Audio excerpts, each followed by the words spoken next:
Fimaska. Good morning, Kofi.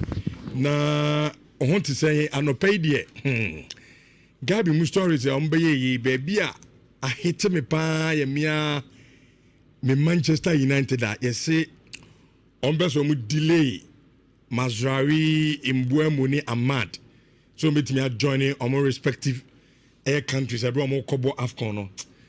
Kofi, good morning. Good morning, Richard. Patron, I want to say Nhyira Roma.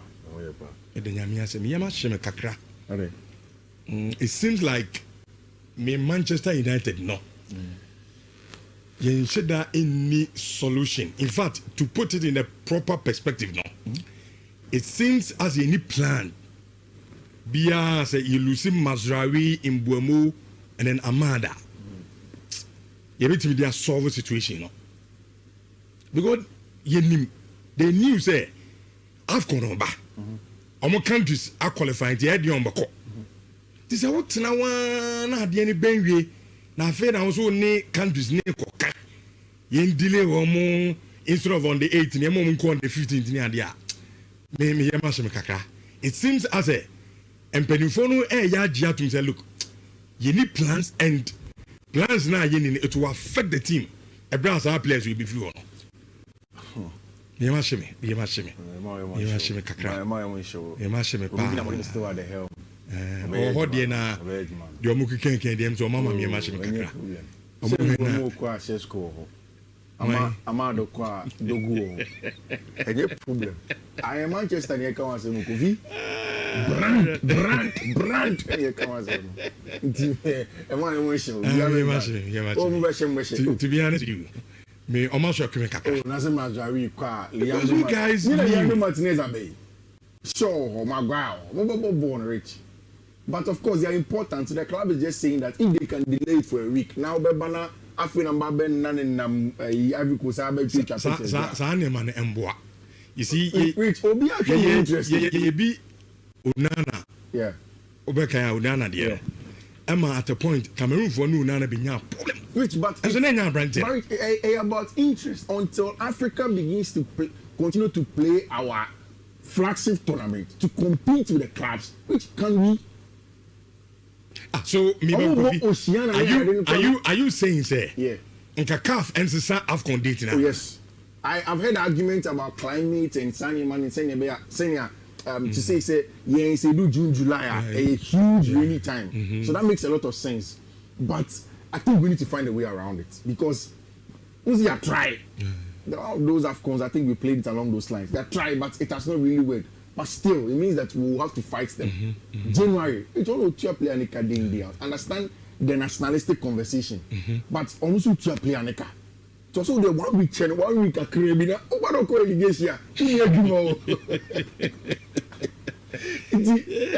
for the clubs, honestly. Which means a Sunderland, almost 12 players. Wow. 12. How do you deal with such situation?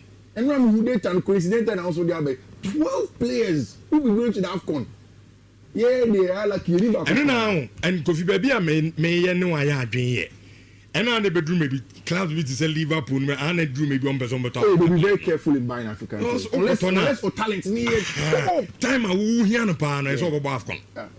Unless they be in the country and qualify. So qualifying quantity is Ujano. Some way. All the way once 2 years now. We see we need to find a way, and that's why the two parties always have to sit down and talk. And I like the fact that Manchester United is not imposing that on Cameroon. And I say Ivory Coast. They are respecting the federation to say that they himself from Bremo at this point player and a Mumu player. Because it's all releasing on the 8th. Exactly. But on the 15th. Say player and it's me my 1 week the almost last match. There was a time where some of the teams during AFCON qualifiers, World Cup qualifiers, they hire private jet to fly their important players. You can fly him in and out. Okay. There were times where Salah Obama Egypt. Oh boy, now there's a private jet. This is important. It is then. We will have to do. But many Patrice Mochepe didn't come on. Well, friend, according and you show now the first I call my friend here Amorim. So on here. Many never catch and I'm catching say I'll call Mochepe for him. Now my catching say he didn't come on say when I in your mumma. I'm part of him. Oh, Ghana ni Ghana be a cabbage. Agbebezio. O si ida edakito. Usi eja edakito ani. Eche wadwe so moving go. Over situation I think Mrs. Sunderland 12. Yeah, share a way to function. Luckily, Chelsea doesn't even have one player that will be going for the AFCON. Oh, sir. Muni player be you only have African player, not combined. Nicolas Jackson pen and African player. Oh, okay. You need to cry. Full set now. Okay.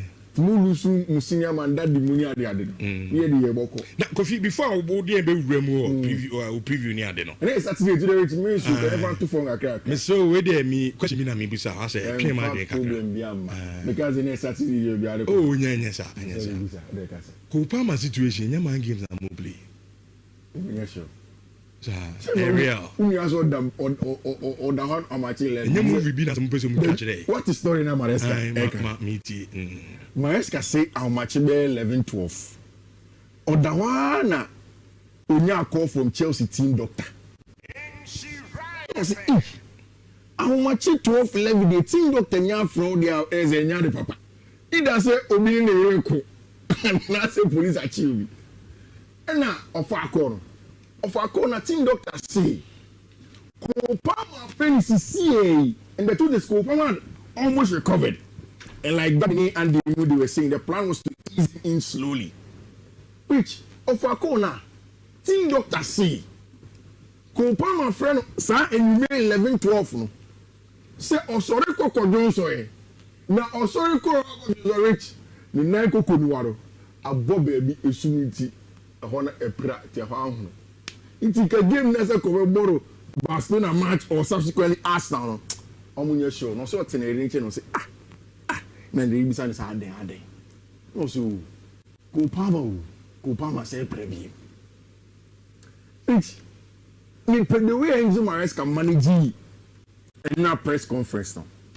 Who's a journalist want to try some baby son say Kopama and it was the same conversation we were having yesterday. Who's a make say Chelsea are not getting credit because they are playing well without their matchman. You know, besides, I'm some team member. Without him. And one of the handicapper want to say, Kopama for us is like Haaland to Man City, Salah to Liverpool. I think he mentioned another player. Say, important. Now, only say Kopama or Park, that's why. The teammates want to come because they know that they have somebody who can turn the game around. But for him, he is very proud of the players to the extent say Kopama knew, but they still delivered. When I also saw the tweets, the extended. Usually there are above videos out, short for media. Usually, our Chelsea website they bring the full transcripts. Because kind of full transcripts, that's when I realized that he said all of these things in addition to it, and I said Maresca is intelligent because which one should you make the players able to feel like Kopama knew. So you are telling us that we are not good enough. If you also don't take care, you make Kopama feel like although he is an important player for Chelsea, but Chelsea is here, no one said that he will blame you. Okay, especially when Esteban was come. And Esteban, if you don't take care, you will be because rich, you when somebody is a leader or a boss in any institution, there is a need to accord them that, especially because if they want their rounds to get them there, which Kopama be where Chelsea, man, Esteban on mine. So we can always say Esteban is good, but give Kopama the credit as the number one. And I like how Enzo Maresca is managing them now. Which many shows a mind games. I think he won't play. Okay. But it is good for him. In that extended transcript, which yes, Chelsea provided a specialized booth. And it was reported extensively by Mark Law yesterday on the Telegraph. Specialized booth for Kopama. Who said, Pubagiano, the pubic area, groin area injuries. No? And I also what notice here. I think when Master Antonio went down, it was the pubic area injury. Lamin Yamal, Kopama. I thought about even what's his name? Athletic Bilbao, Ghanaian, Nico Williams. Same, it was also a pubic area stress on the groin area. It has a recurring. Chelsea realized right after the issue when I said you mean my Maresca kind is okay, wouldn't be. And a Kopama can protect him more. Because the team doesn't need him, especially against Burnley. To go and find ways to win that Burnley match. You don't need Burnley. Chelsea should be able to beat Burnley without Kopama. So let's protect him. 2 months this weekend Ombo. Next weekend against Arsenal. That is a game that I would have loved for Kopama to play. But again, it looks as if he's not going to play. You protect him with a protective boot. You protect him with a protective boot, then you manage him. Okay. Which is very important. Between Pedri and Messi for Barcelona, because I remember Kacho said Hansi Flick said he doesn't know. For sure. If Pedri will be fit for Chelsea, any Kopama Messi for Chelsea, when they behind the power. Preston, the buyer or your production, you go through your preparation before I come. No. Preston said, "How mobile for watching?" Said, "How just for." If Pedri misses the game, he says, Pedri, they depend on Pedri. Yeah. But it looks as if Chelsea are doing well even without Cole. It's a Pedri and one against Chelsea. He forced them to say, "Match say Frankie Young credit red card in the match and Omobi." Me Bompire say Frankie Young credit some pre-training. Now compare me with Frankie, you know. Obi ayamutu. Omo fa kasado ni Mark Bernard. Omo ni yepe la basa. And then come catch a basa for some momo. Omo for fit match. Omo for fit. Flee. Basa without Pedri ever serious. Which and then I expect that Chelsea wins against Burnley. Okay, at more. I expect that they win. A 12:30 game. Time I made ban, I say only Gabi and Demoka say 12:30, and Gabi was saying the good thing is that your record when early kick-off after international break on air good. Now Chelsea's record kicking off at 12:30 on Saturday in Premier League. Reach December 2023, she Luton 3-2. January 2024, she Fulham 1-0. September 2024, West Ham 3-0. November 2024, Leicester 2-1. April 2025, Everton 1-0. August 2025, Fulham 2-0. October 2025, Nottingham Forest 3-0. Wow. And they have a complaining because I mean the Premier League for now, you know. Me problem be home. But you are playing more but this is your mommy when I got catch on. I agree. But it be at you. I think some Kenya Champions League now, maybe or perhaps come on early kickoff. Yeah, early kickoff. Yeah. It be a FNU so say look. Chelsea was a crucial game. Yeah, on Tuesday. On Tuesday. Which makes a lot of sense. More rest. And then focus on that. The reason why China more complaining. And I open 2 o'clock, you need now. What coach I guess be a manager. Coach be a one Gaza, you say from Abidjan and I'm about Red Card FC. At the point where you be now Kupama FC. They say complaints FC at day. Team back. Yes, you are more kick off too much. Who is that coming here? We kick off. I expect that Chelsea play against Burnley and gets the win. They've given the updates on the injury situation. What I like very much, and it's a rich Benoit Badiashile is back. Why do I say this? Chelsea will manage to get a natural left-footed centre back or left side on them and play whoever they want at the right hand side. I'm suspecting say Ebeya Bante and Wesley Fofana. Burnley Fofana are stubborn. Me expect to say we feel they'll be very aggressive in a 4-4-2 compact low block without just before second international break, almost drop a form kakra, which affected them in their last 2 games. I'm expecting some of them very tough for them because an English manager is Scott Parker, but everybody's back. Moises Caicedo, Maresca Soba be drew late, but I still think he will start ahead of Reece James. Or say Malo Gusto, very important for the tactical shifts. I do agree. Pedro Neto will start again. Alejandro Garnacho Cucurella. I expect, say, at the back, Chelsea will go for a much more natural left-footed centre back because he would want that against him, a friend in Barcelona, a team that presses very well. Joao Pedro and your branch friend in Leandro Lap. I think it's a Chelsea win. Which at home, Liverpool have to wait for Nottingham Forest. What's your man in this Sadio Mane in Rio Ferdinand interview? No. Hey.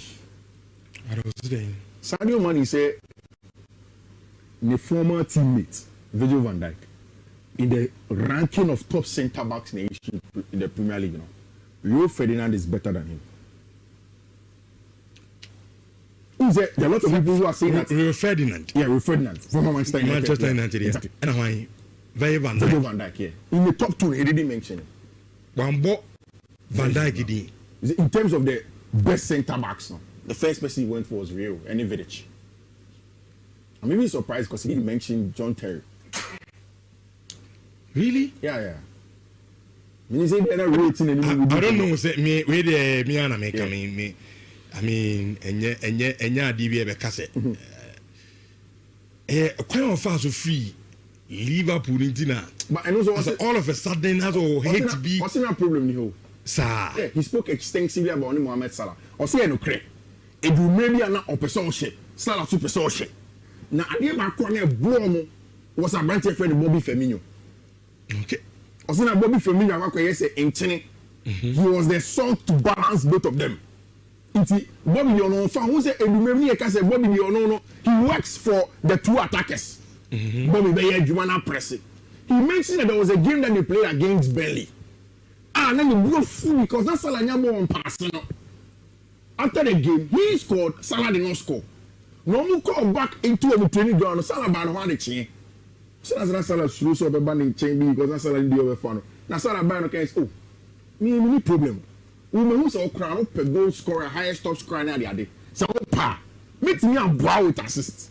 And then my friend and he says, hey money, we will pay to be the top scorer. I say I like it, but I realized that he wanted it more. Okay. So I can support him to be that. It was an exciting conversation that he spoke about Football Club Liverpool, and he didn't mention Rich when he went. There were no issues. Mohamed Salah, about birthdays. It's just because he wanted to challenge himself.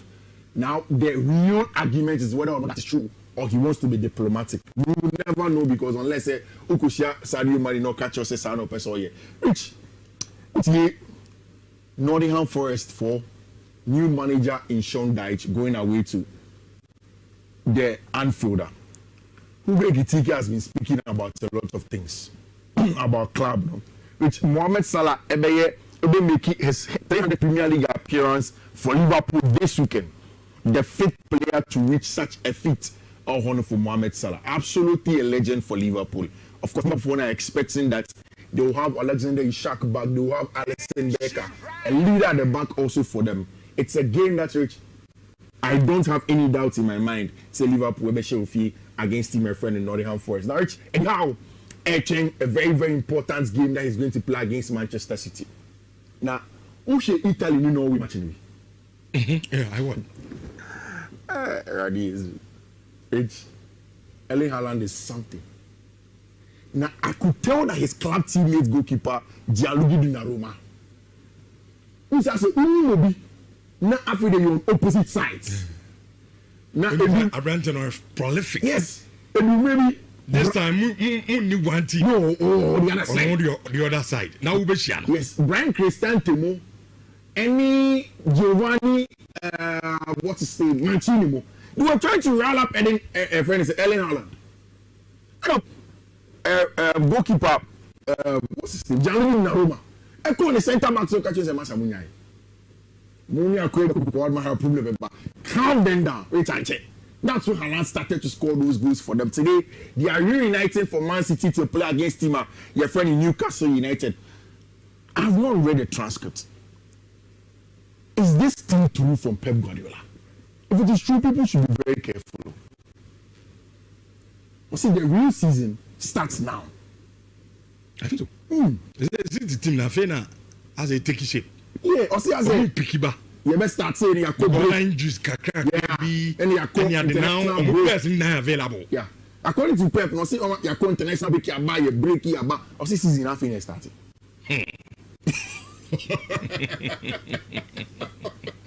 See the real season starts. Ne record against Newcastle so saying Pep. It is not the best. Okay. But Rich, even Newcastle themselves this season, they are struggling kakra. Because over on the Premier League match table, when you compare the two from Man City and then them, match day 5, match day 7, Man City that fit with 13 points over Arsenal. Match day 11, City have closed in, but it's still 4 points. That's what I want to keep an attention on. Now Arsenal lead with 3 points at match day 7. This time Arsenal have opened on the points all those City have done well. So in as much as City will think that yes, the season starts now, it is also hugely dependent on Arsenal's performances that they put up every. And this is the full thing. I'll say the truth is a team as strong as Arsenal, I have a feeling they will not drop points, and this is exactly what I'm saying. So if they go further ahead, it will be impossible to catch. I agree. Arsenal are an impeccable team. If they manage to take some distance in the points, it will be difficult to catch them. Just like how Liverpool went with it. At the same time, it is November. The aim is to be there in March, April. We are setting to move. So we are the team very good. Mo quite be a bad. But in November, say Jiguri Abos Ujubu. It's going to be very, very difficult for them to play. Oshe, like you were saying, teams are not winning the most injuries this season. Man City 16 of those injuries, and the highest of that. Tottenham Hotspur same. Chelsea comes up and then now, which almost every time in the last few years that Manchester City have gone away to play our side when they play against Newcastle United, they get success. Just before the international break, the player who was excelling so much was our branch friend Jeremy Doku on the side wing on with Erling Haaland, Ryan Cherki, Tijani Hernandez, Nico Gonzalez. I promise as Man City fan that I'll say this. I think I was one of the most critical persons on Nico Gonzalez when he joined last January. But Rich, I think that today he has improved so much. Or maybe, and maybe because he has improved, maybe because he has settled down in the team. Maybe I know that's good, but he has settled down in the team so much. He's playing very well. The last time out against team on game on boy, it was so important, and now it has given the opportunity for our bench friend Tijani to do the box-to-box job, and of course our bench friend Phil Foden to roam and then create. Of course, at the back we're expecting to have Nico Riali, our left back column, Josko Guardiola, Ruben Dias, and our bench friend Matthias Nunes, of course Gianluigi Donnarumma. And one thing that's very important is that Rich, we should have Man City fullbacks now. They have one fullback that can play as a natural fullback. And you have one fullback that can play very physical. They are playing in games like this against team friend Newcastle United. And Matthias Nunes and Nico Riali are perfect for a game against team your friend Newcastle United. Which is a game for me a go. Both teams to score. Okay. And on Sunday, Arsenal are playing against team your friend Tottenham Hotspur in the North London derby. Arsenal's home PL form against team friend Tottenham Hotspur. They have been solid, of course. The last one out now, and I'm going to drop a point on them against my friend Tottenham Hotspur. When they play against them, they've done well. Unbeaten away run for team my friend Newcastle. Well, Tottenham Hotspur, who say Tottenham Hotspur do well when they play away from home than when they play at home. This is it. Yeah, we both. Yeah, it's not good. Yeah, but away from home, doing a very good run. Only winning 2-0 against Man City, 3-0 against West Ham, 2-2 against Brighton, 2-1 against Leeds, 3-0 against Everton. The next one, Mikel Arteta's side, when they're going to play against them. I think it's going to be serious defensive conversation. Match, we set piece goal better. One of them, or both of them, will score from a set play. Because both managers are hugely intense when it comes to set plays. Thomas Frank is known for that. Mikel Arteta same. And not so good news with our bench friend Gabriel Magalhaes, who is out for weeks. As boss Mikel Arteta confirmed your honor, but there's good news with our bench friend Gabriel Jesus, who is back into training for Arsenal. So this is how we expect to say Arsenal will set up Calafiori, Mosquera, Saliba, Timber, Zubimendi, Rice, Eberechi Eze, Saka, Leandro Trossard, Mikel Merino will lead the lines for them. Whilst you expect Mohamed Kudus to be back for team friend Tottenham Hotspur. Where's your money? Arsenal. Straight win. Yeah, straight win. Yeah. I'm a Tottenham. Straight win. That away unbeaten record. No. Arsenal best side. Wow. I'm saying Arsenal will beat them. Okay. Arsenal best side. They say I think I'm sure they will. It is and it's difficult to beat him. Was sure and and aside Bibiana, Arsenal death no is serious. I'm a quality no more death. Quality is serious. Now say William Saliba Nhyira, they have a certain guy called Mosquera. Who can come in and play. Obeshema on face Saliba. Yeah. Arsenal team no solid. Yeah. The free bench solid. Yeah. And the man who Tottenham. They will be Tottenham. Which yesterday I was telling you about Barca's return to the Spotify Camp Nou. I think say the bonus game is Barca versus Athletic Club. Whatever happens, Barca will whip them in over 2.5. That dream ball. Oh, forget about it. Athletic Club here come once away from home. Obesha. At home. Barca also have good injury returns. Rafinha will get a part to play in the game. Lewandowski is possible he gets a part to play in the game. Fermin Lopez. All of these guys now are back into the team. Yes, they are without Pedri there, but this is a Barca team that can go on to go and play. And then it also falls as the birthday of the great Johan Cruyff. And then the birthday. So it makes Barca going back to the Spotify Camp Nou, all written there, said this is a game that they can go and win. Of course, I know, say, and now, Hansi Africa confirmed, so Brent here friend Juan Garcia is going to be back in post for Football Club Barcelona. So the starting lineup I expect, Juan Garcia, Alejandro Balde, Ronald Araujo, Paul Kobasi, Eric Garcia, Casado, Olmo, because of course there is no Pedri, there is no Abrantia Efreno, Frankie de Jong, then Fermin Lopez as a 10, Ferran Torres, Lewandowski, and Abrantia friend Lamine Yamal leading the lines, which I expect them to beat them. It's also going to be a game where Nico Williams returns for Team Friend Athletic Club on starting. I'm not sure. According to Ernesto Valverde, I don't know how the Camp Nou will receive Nico, but we always welcome him with open arms. He trains regularly with us. He's going to come in. Arranging and all call a year Camp Nou on Boone Papa. Ernesto Valverde known when you know Besobeka. I'm going to hunt him. You're my yen and all. I can't know the Basuna Fason. I want to hunt him. On dinner.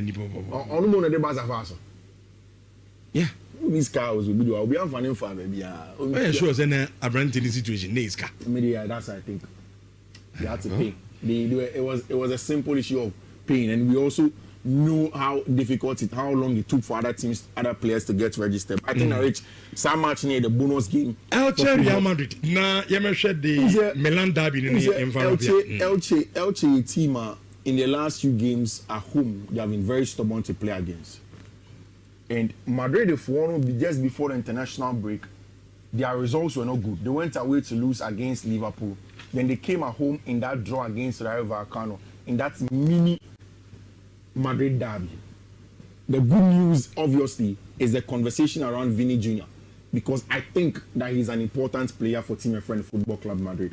So when Vini Jr. there still, add Mbappe to it, just manage the egos, you're able to have a formidable team. And that is good for them. According to AS Darius, Madrid are thinking of keeping a branch here friend Vini Jr. And of course, the contract extension is in the offing. Which, like I said, Madrid struggled before the international break. Elche have been good away for LFA when they play against them. Which I think that Madrid, with the returns that they have, Dean Heights and back in the team, of course, a branch here friend Eda Militao out with injury. And Rich, what happened with a branch here friend Jude Bellingham? I think that this is the time for him to channel our energy, of not so good press from the English media to focus and get a job. I think that Madrid are going to win against Team Friend Elche, but not so good news also for David Alaba, who has some muscle fatigue. No matter for man, Planet Dawson. Abba. The last time bought 5 matches ground to Real Madrid. No off. Oh, I got 2 months, 3 months. No, it's so bad. It is really affecting him. It's handled.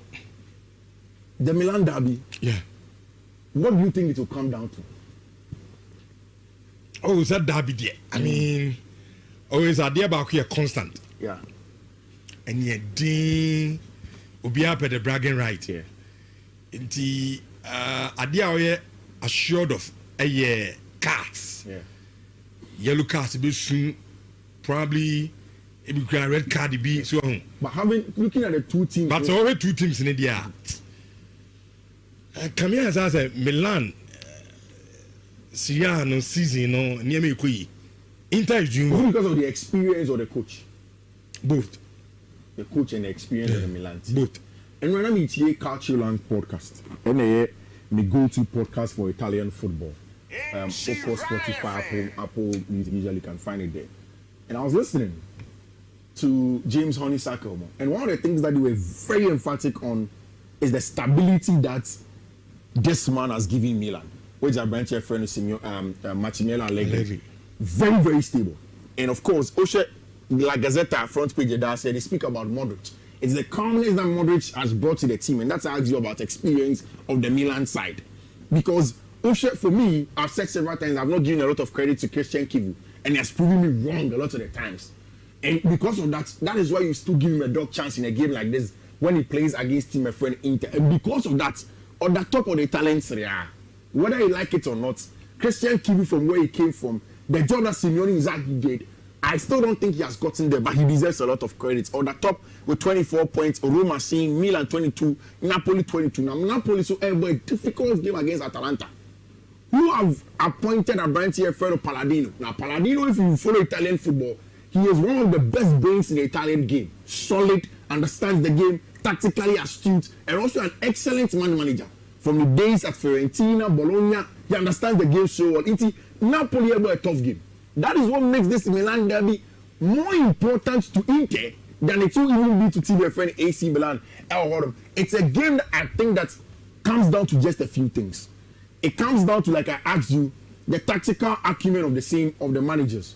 Which, when I look at Massimiliano Allegri, whether in a 3-back or in a 4-back, the compactness of that defense is still there. And say on a personnel, still the team is solid and they tend to get the results. I think say the Inter team has still kept that togetherness that they had from Abrante friend Simeone Inzaghi, and they are playing. He said Kivu has not changed so much. How do you know? And that is very smart from him. Okay. Say joining another team.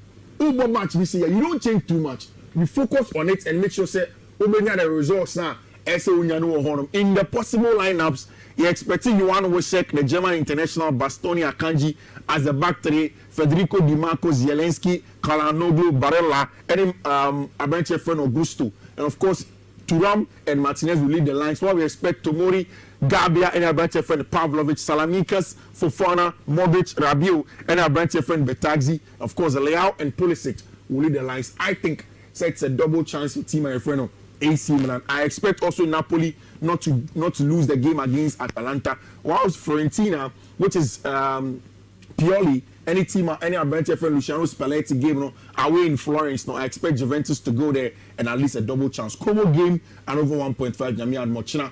We will talk about it in Germany. So we will study Dortmund win, Bayern win, Mönchengladbach win, Leverkusen win. You can put your kidney on it. From the quotes, a little explanation on Assembly and the kind. The SCR in the Premier League has not completely replaced the PSR. Okay.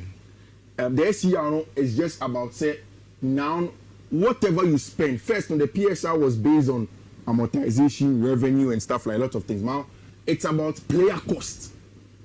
It's into player. There's a percentage that you can pay your average player cost the whole team that you can, for instance, spend. I'm sure with time I'll be able to explain it to English Premier League. What England for I on a rich. Okay. No 5 codes amount. Michelle, Anna, DBN, you may do and Uncle for testing SND DM free man who code no. All of my social media it's there. Facebook is there, TikTok is there. And the name is still the same. Fifi Manfred. Team already so Michelle for pen or paper natural. First one a BW 22 B7 B9 D4.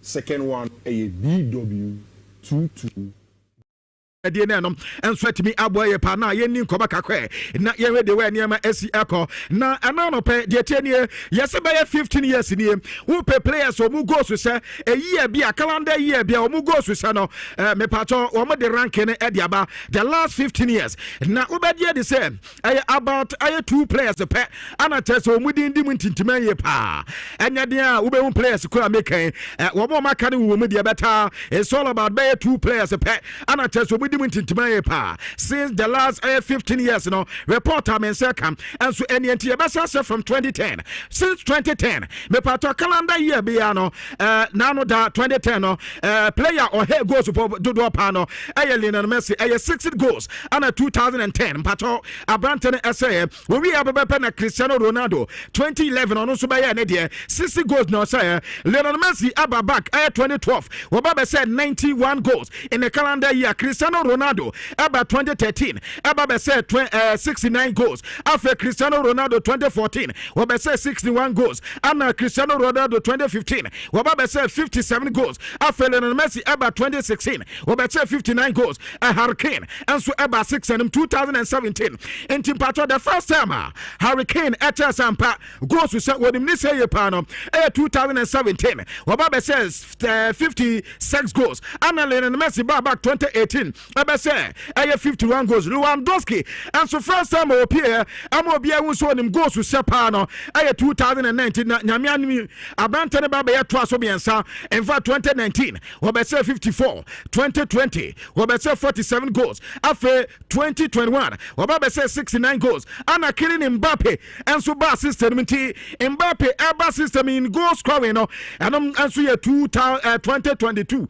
and on so pa 56 goals na Abantene say Cristiano Ronaldo 2023 we say 54 goals and Victor Jokeres 2024 we also say 64 goals and then 2025 which means one echo go to now and I tell say 92 goals so far and I tell say near man some echo and the Sababa pen and commano as it here our Jumedia so nano peno ya catch a cardi MNT since 2010 since 2010 a band of players a year be a calendar year be almost goals to dono and I tell say medi aba I was Christian so now afe Maminko AC Milan and not in fact they tell you Christian Pulisic wano aba ma AC Milan eti Inter abo mo atrabako enum Milan derby amata say enum eniama koye edema AC Milan bobo kodo entani reporter eba ade say Napoli and so Atlanta bo mo ntena miensa ama mo so timu ba ko David Nares and so bo ntena mienu elho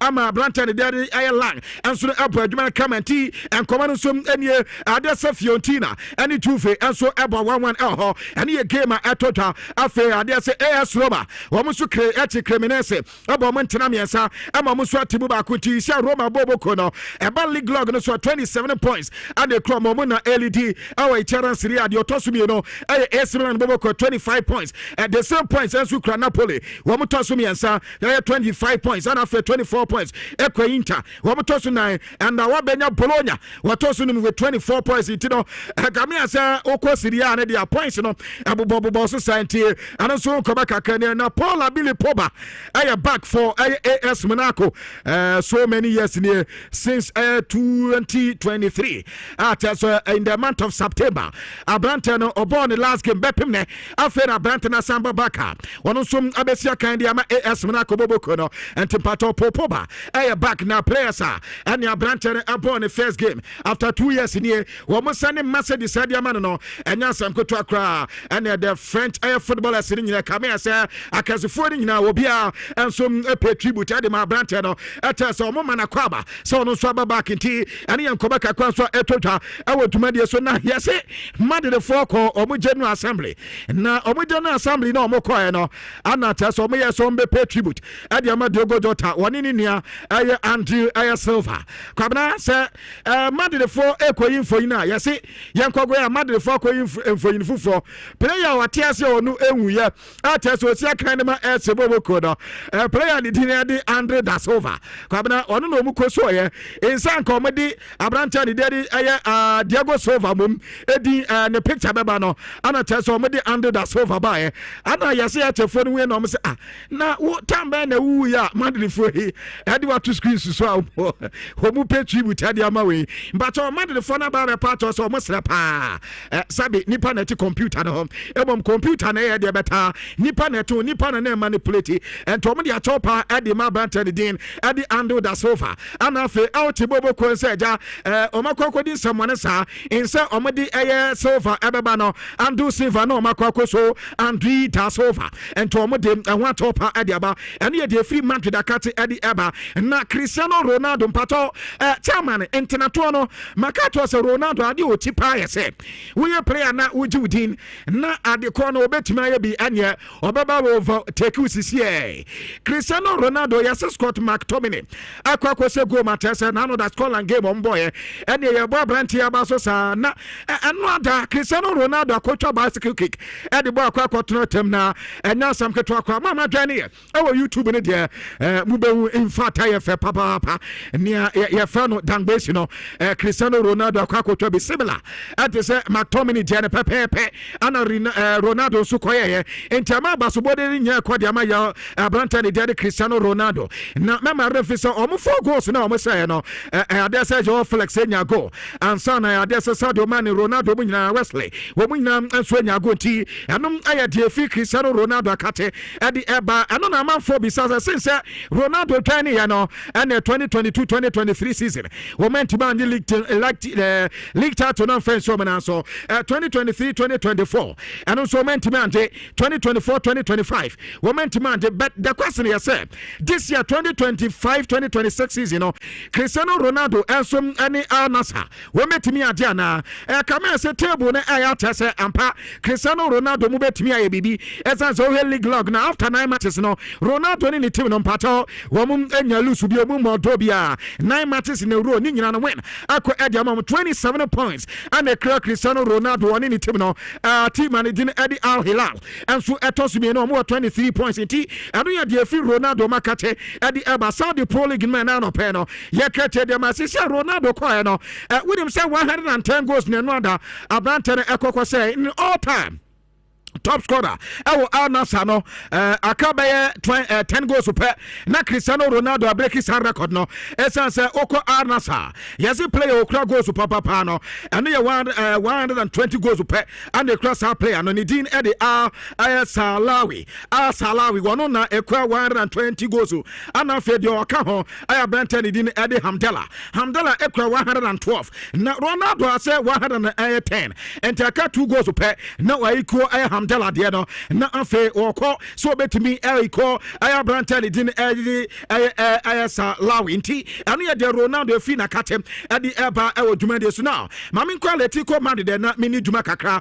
enfoma na no da omo che hetefe enso aya dwuma kama ama tasaleti ko man de niema enso koye de momo one goal na teso wo mo so eboye me pato Brantani din adi dogati mbato ade so ongo ana Brantani enso ekose na baso na mboboko no wo enso Aleti Cloud be bao Edromo Huancro and Nasam Kotwakra Robert Van Toscania de Ferran Torres Enyan goal Lopez and Swinyan de Adesa Torres Sandabako Eba County Farm Ebo 2 goals ho press and Koya Eddie Emano Aranta de Sasat wono Eko Konya record o honti Emma Basa 4 year Jumani ye pa na Nyamia ni hey mandate na mandate de when it kidding ete akwabna ete pa Safi na Matias here.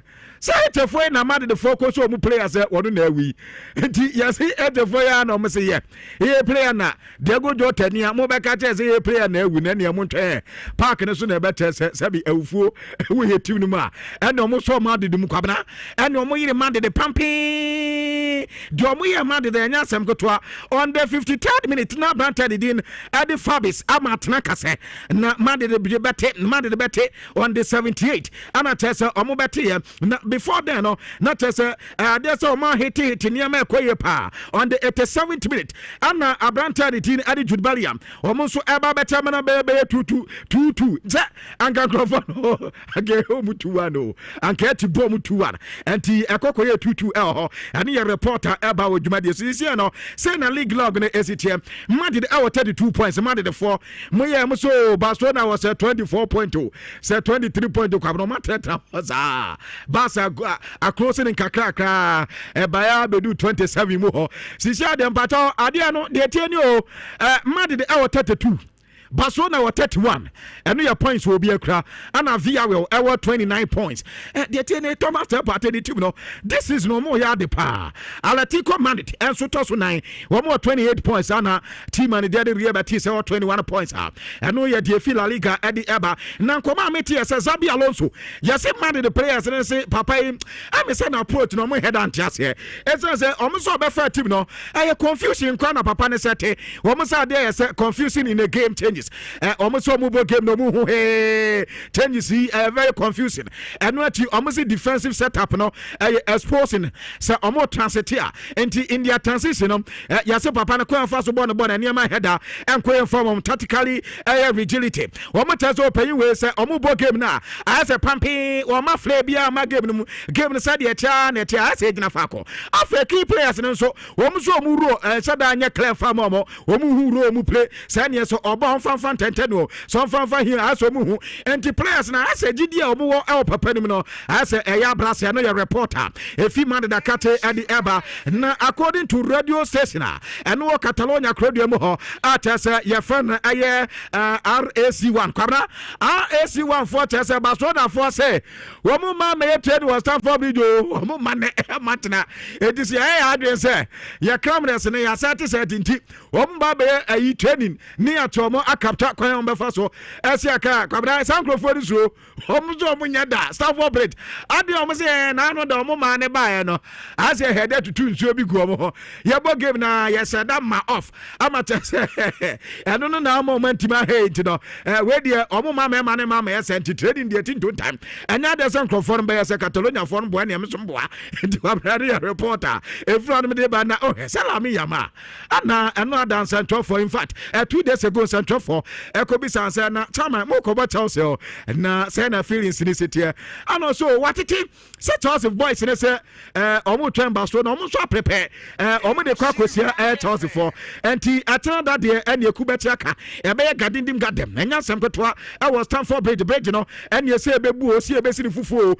say be renovate no ebre ne sebre ne betre enti lami yama se yanka mo bi anta say e big game na no da no da omo we no munya no e ya de abu omo ye pa light omo amata so mako e Chelsea game no ene ye de lami yama de tuja we de wan triumph ya na kwabna ebre ni ntino ma mintwitwa na menko Premier League nti fa me ko Premier League nim na menni nkoma kakra because and the most exciting okay 2 minutes we dey ma men fanfa one say PSG abo ntana mensa e ma le half anti-man tete wo mo league table no PSG na early day wo mo 30 points aniema ekwe e dey ma and na no da 5 against so ade say team and di Bayern eto mu bom ntena insiam mu timimu mienu ntino eno so nkoma kakwani na Premier League ni Chelsea eti Burnley Turf Moor ene nkrofo esi ahoya de ne ye bom ntena mienu eno ye de di Roma against Barcelona 2 na pepepe ane ye de ma Barca Fiorentina so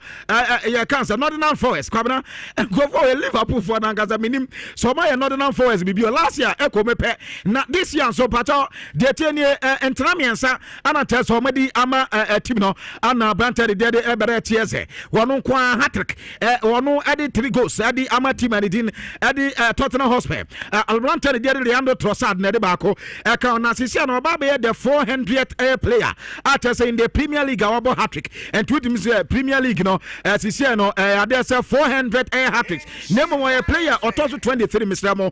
or a player otoso 23 emom 400 hat-tricks ayenya our Premier League no na Brantford no provide nada na yesi wo kwa abako sema say Arsenal player ebo not landing derby na wanya hat-trick de yesa Brantford no ana tese why yesa record no already the first ever player atese no so yesa de no ana first ever player atese also hat-trick in their debut no na media ba na yesi first English player atese also the North London derby since 1991 Brantford ni dinede ebere tiese enti won koma kakra ne adese Leeds United so Aston Villa ebo mentena mi no wo so etimu ba ko Morgan Rogers no no ana ebo nteni nyina na no dance no Man City folk odi senseme amatese St Jesus Park so no Brantford de Benz so bo ntena mi no amatese mutimu ba ko sisi Arsenal boboko no 29 points and club mom anatese LED yenya Chelsea watosu mi no yetimi yatosu mi no oh okay 23 points ne kra Chelsea Man City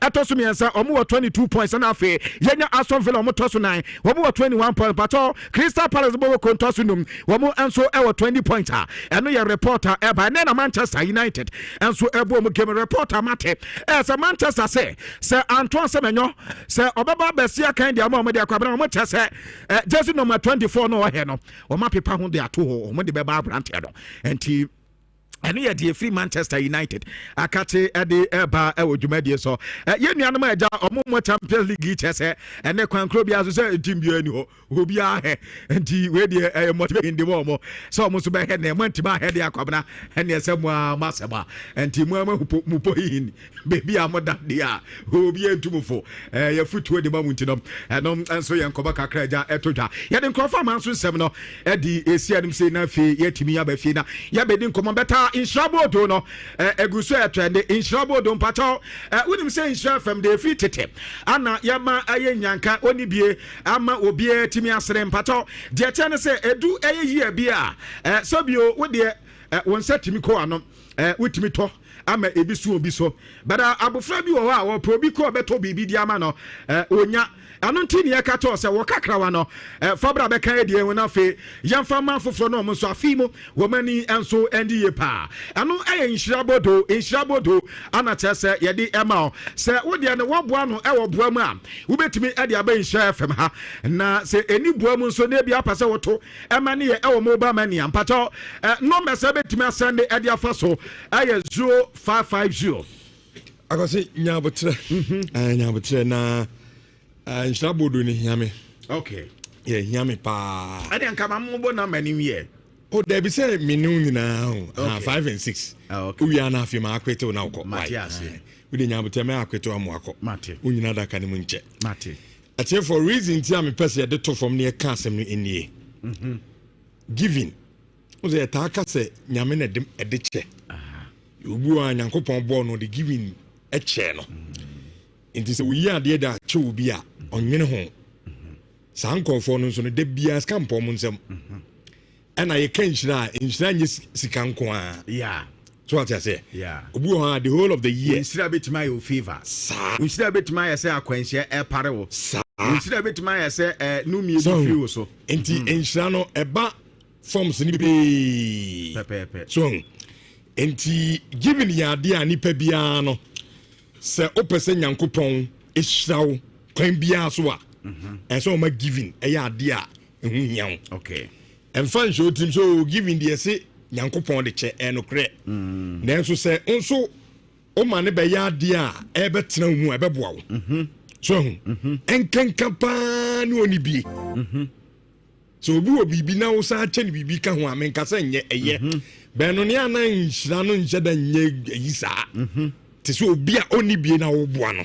so ɛno nti saa nkwada yi ɔmo da me no mienu so ɛno nti kakra bi ekuta obiaa aduane mpaboa ntareɛ sika fam bibia wo de che bia ye bia no yɛbɛgye fabra ni na yɛnkeka mbom na yɛmfa nkɔboa orphanage ɛyɛ homes yi nti ojone live in Star TV last year die no enkulai na agu hoyi na yeyi bi ade kyerem no akoda gidigidi wi wana ko he no are ho mom die oni ma ni papa wana be he no amana ko school adidie minu mienu ti bibi kakra ekuta obia na tifo ye to ensa ade from anyankopon kamakoma na onso ebeyi bi efa eboase de gabi kan no obu a wan kaso oboaboa no obetimi di aba ebi so obetimi akaso aniama na dɔso me kasa me ya me fa card ya ba me ho be kyere me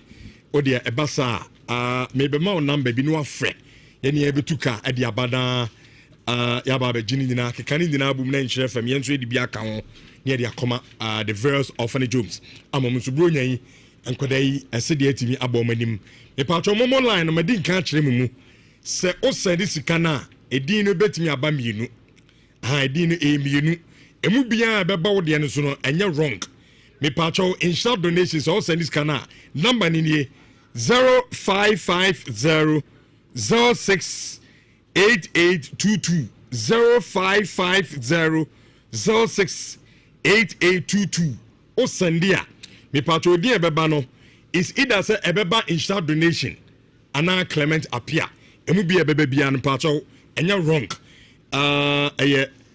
the appropriate ayinu na wo send sika no enso ede akọ ena mo nso amo abrochire no me patro mo nso monogram number no eye 0552827834 0552827834 yamin show se onso sani biabana bibia aye kama enso di ama yenina na makacho se afeno eko eye na wieye so enu nti so na no fi bai enchekra na yetwa ne de awram awo December enu na tap sense men kan cho se o abrochire now person send sika de ba eye Ghana kwa dia me pacho you see eye tap send they did kind of I will say o download the eye tap send app no our phone so now o de send sika ye ba bomba baso ahun abrochire for na mu use tap send e de send sika e ba Ghana ni nyina na ye ba bomba baso na baso bon ni nyina and say if we na come November we be kon we no enipa 200 I ba bomba baso our abrochire no so di 8 pm a me pacho dan sika bia on Sunday edi fra bruche ba Ghana bia no yes I need the same thing yenyi ba kokra mfiso the same sika no ano tap ebesan asende edi amount anything pacho download the app no na sika bia efine erikopem sa November ababa ne wie no just use tap send na yembo abaso Stanbic Bank esemen kanjo se obwo ama wanya besia ebra afi eko na wie on se ebase ya na enyuma no demands no kosro mamoton tare mpaboa ne ade no obu a osika kra de kokwa so no sika na hye ama sika isi sei ni nyina asaso ho eno na Stanbic Bank se odi ebra ye ma sika na wo subro nyan fatre wa hyem kofa ne ma bebre ebeton obu ono ma se Richardo masa si meto eminya sika mpo edna me di Stanbic Bank se breje besia na onso efa esi aya odan no afi udream ka bonyan ye bebo ama wo so atimi ato esan say ye interest rate a eda so ni so papa timpacho ada onso Stanbic Bank ho na ekoje aye besia bi na bibia nya kama enso emfamma Rush energy drink eda bi e friend eda bia from Monday to Monday so Albanum energy drink amananya Rush esan say eno na papa any side effect bia vitamins room sansana caffeine room ginseng ewoma ebebo amwe adwuma ebra onso mrekra eno nti obia oye adwuma den me pacho nom Rush energy drink na ema stay active energizer ama bibia anya kama pa no enso emfa ema odwa so eno nti to a na se bibia aye kama no etimi edi amount ma yanko Uniat Practical Institute me pacho Uniat at the Quantia Practical account no enye your computer should be bebre na Ghana ha ba me kanokrachro Uniat omo ye unique adentina me kasa omo no kwa student bia no computer so plus laptop na on sa computer no de bia me kasa nye chewi asem chewi no ntimi nyim film ba computer pa de se practicals no so no ubonse nipa no akosua computer ewie so obafia o de computer mana ontimi operate because a book nkwa no kosua me pacho Uniat de eye practical so etu be wie no timi say yes computer na okosua no wasua de pa a company bia for say also computer unsemi be hena ye manua na chese wonso no adwuma no ote papa eba no eye CCTV installation and management a kire afi computer basics and office administration software engineering data analytics so you can so be a data analyst no nyese data the man kwana kwanu ogina so presentation wo di odi ya gra so ade no enkoyie esan so okoye no wan seda ensua ne bibia ebuku nko a ade a practical network and cyber security engineering ni nyina no obewi otumi say yes onso asua aye ade kama pa entime kan for Uniat ade amount ena anope se kwai na onso kosua bi open regular weekends adwumre ana distant class ani na no Uniat akonya no eda ho a onso betumi akosua bi me pa cha ye wo Kumase sesan so ase ukokrom no on wotre nhye fema odi onso be sesan so usi ya fra number 0555383848 na mo mo eni komo bronya de mpache wada mesro be me na sese wo dem so ama obi awura wo dem on ka se sese de tachi when he at so out there one year man in Alaska Star Enterprise and American for the amount from wallpaper the design at the copy a black curtain afi echo panel modern TV stands and a TV backlight in the will be our best side lamps sofa cover decorative watches and flowers bedsheet ahodoɔ bibia it says them office here Alaska Star Enterprise and American form at the amount na anopay na atie for the tennis niema no Alaska no no an kwa bruche kofa at the banti efo pa etufo bo na ye ton at the amount to so ko Alaska Star Enterprise asoye na niema bo so ni bebre kan bi okwa betimi ato fofofo na focus sisi udem ema bronye udem so enye fe kuma se ye wo adum also premises anoche plugs are boss of na hwana ye wo enkan from circle tiptoe lane na yenin komono awo 0256330075 na muno enin komodi etwato kran no eye amwa automobile na etie for de etie ne amwa se anon so de obetimi ayede ama santeman edinane se from ename no kasa sie akopem se yebedi bronya be wie be wuram awo January no me pacha wa odo kan beba se kan no di fabruche ne bai ana wo kan na apese sisi kan no edema yema 10% discount 10% discount into can body wax spraying lining bibia be o kan no bia ne wie ne check kan ni na ebomwia ne ate 10% at the official it got car dealers amutie me amokra kan se di fabruche de ba kan from container mu na the accident car fabra na amwa automobile yensie kama wie be spray onso awo Ghana ha o car no percent yespray kama ema car no eyefa nina no eye amwa automobile and I may come for edi ama me say eye 10% discount and na edi ma me no ka say I started it for car no call na enya ne kama from 0244465764 0244465764 ano paying amo ene fufu pika ho and na amo aso na Monday edition insurance 4.5 Fifi Manfred. Good morning, good morning, good morning. Now what you saying? Are they? Are they doing things as that? Make a day. Say day. Make a time. Pastor about 10:43. Good morning. Pastor Menton come. Good morning. David. Still want to make a Abba. Yeah, man. That's saying.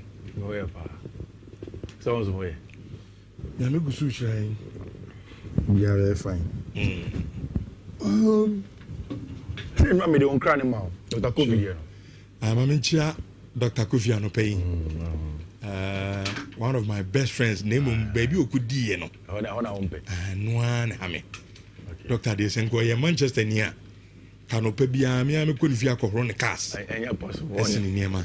Onya Manchester. Na Chelsea na okọ ye no. Onya Manchester. No one hame but still na no. Oye me body. Unya na kwa me so say nyame adoma 28 December. Me yembe fi na okay. Accra no to ne bedin. Oh nice. Nice. Enchia na kwa me so. Oye nipa se. Nana good morning. Good morning. Jide se bibia aboko ne ma mene ne akoda no. Mana kwa ba nso. Grand your doors but ye kunya na me yi go. E de nyame ase. Na enye no match. Never tin there. Nya match. Be them ana. Say I say I Lami Yama. Yeah. So I'm bob about game ni bi no. Yeah. And then training so game we there so much. Aye. Then Nyame adema Tuesday mo bob big game. Yeah. Was a big game there here. And I go see Chelsea was there be big game na ni abon na. Sa coach here just a true coach. Because me my coach na me coach. Me ba try back don't worry. Enya dia bo hu.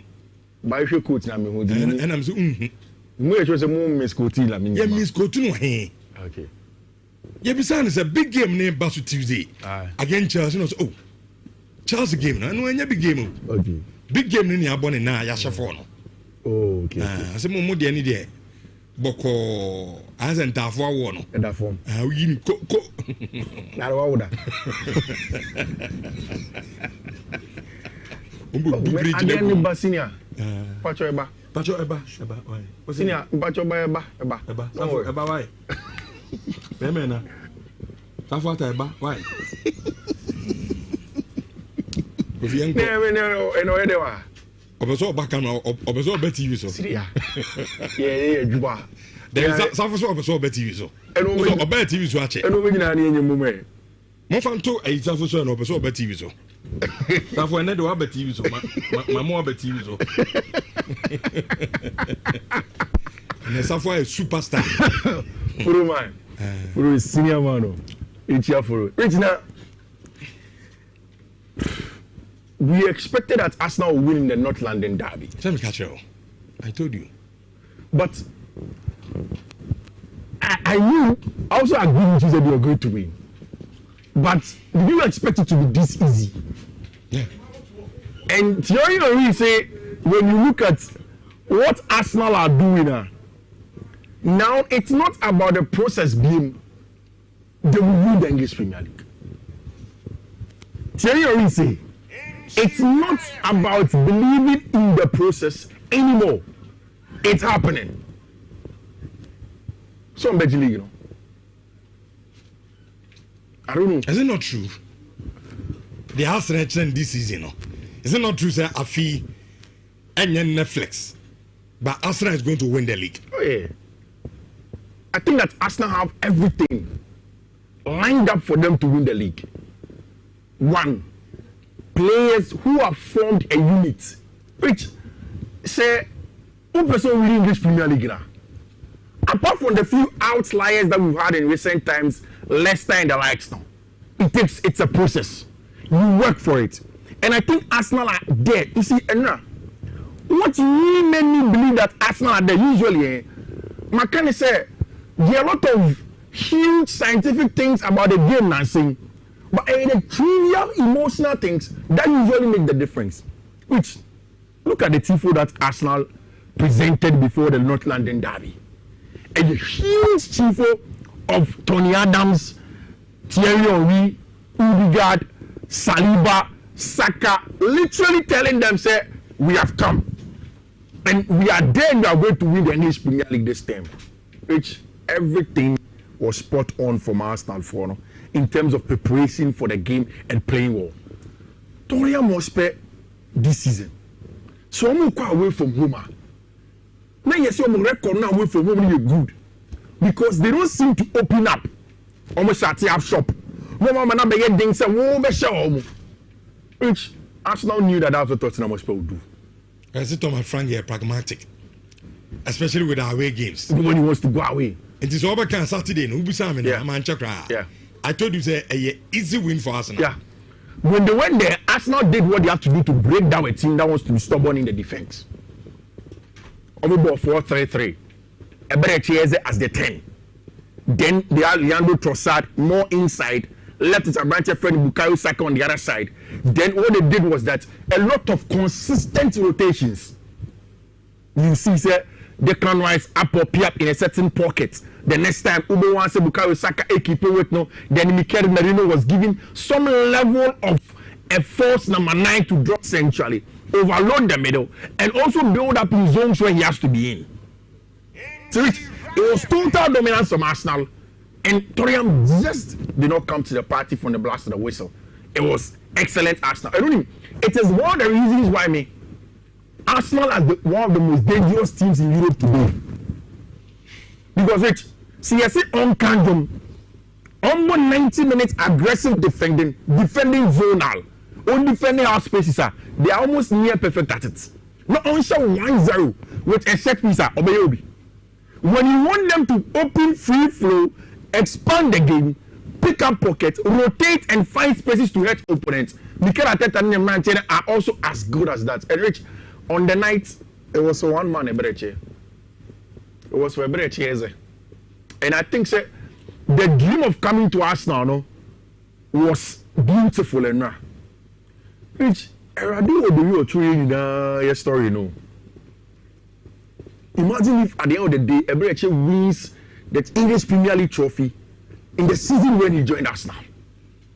Young boy about Arsenal. Yeah. Arsenal for I don't know, so man believe on him. He left, came back, and now he's the boy. Yeah, he's an important player. The absence of Odegaard, he is the central player. Look, I know Abraham Bob. Yeah. And imagine that London derby, so three. Yeah, Oputi, all of that, and gets Arsenal the trophy, gets them over the line. It is going to be a beautiful, beautiful story. I mean, him said, "Oh, Sako to you before the game."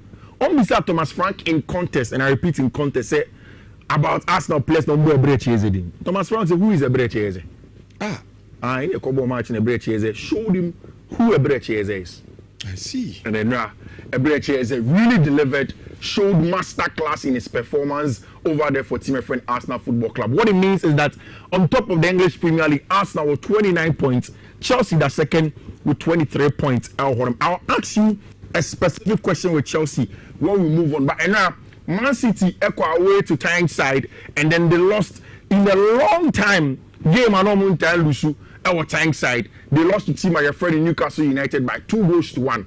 Good performance from Newcastle for them, which I think that this game was essentially down to who wanted it most. But first half, both teams said a lot of chances. Almost said Newcastle for were very physical. But I think keepers in me and so did well. Yeah, good goalkeeper. But you see, for me, the difference was in who wanted it most. And Newcastle showed on the night, said they wanted it most from team my friend of Manchester City on the night. Early kickoff, I told you, don't worry, don't stress. Burnley, Tef Mo, Enzo Maresca's Chelsea, easy peasy. Nya fi ni ebe chire enye kasa senior game enye kasa whether enye easy peasy or say at the end of the day Chelsea share enka Chelsea ball no one shine ka be go fi enye ball no ye kan ya se ya pon ntinya akari na it comes down to winning the game, and that's what Chelsea did.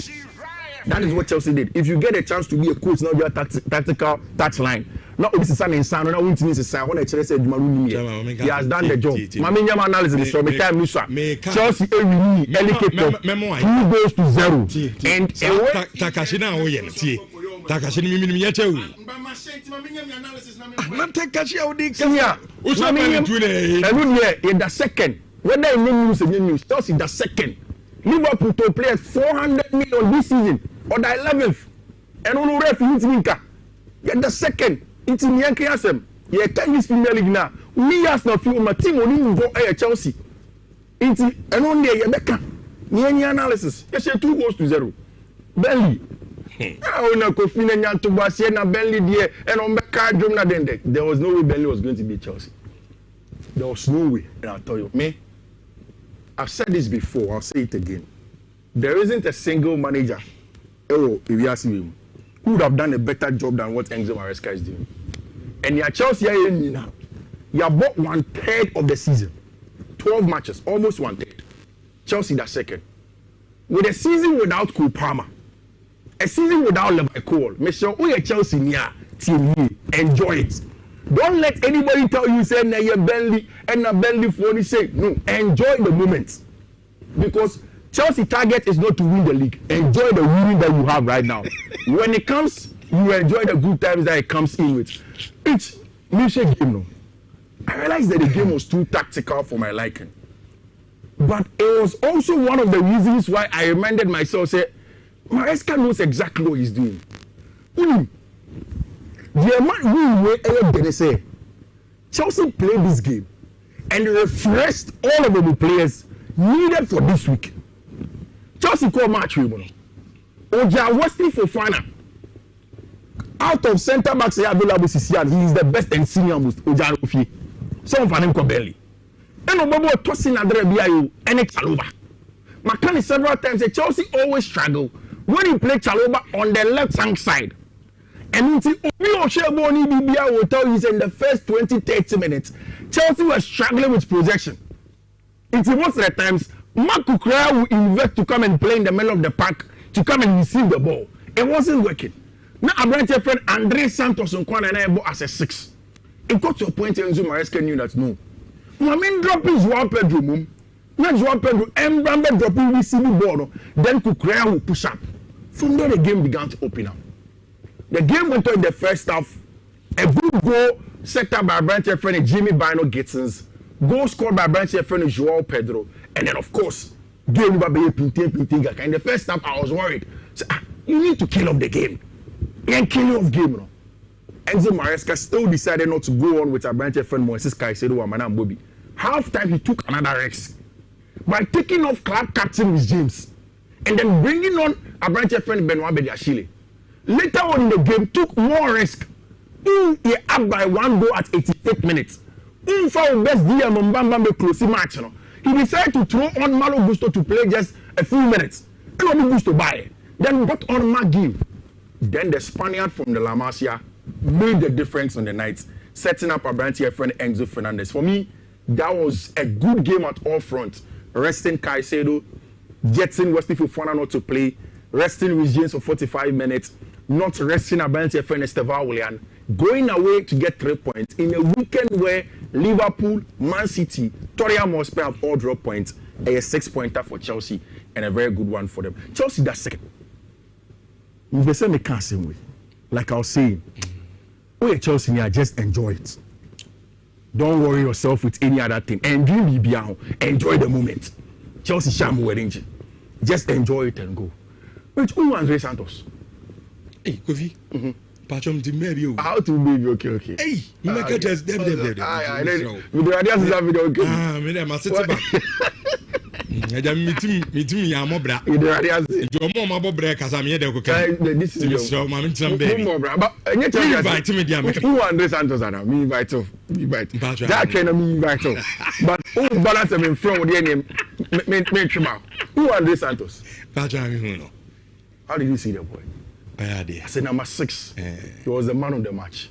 But Sammy I for coach now Scott Parker. And a management of Burnley. I said to Anzembe. I said now I Saturday na boy on. I Saturday. Bo game we have come in the card man. I did not to Anzembe here. Wasan I did not to Anzembe asa. Magi we man a chon. We Magi experience Oshenenim.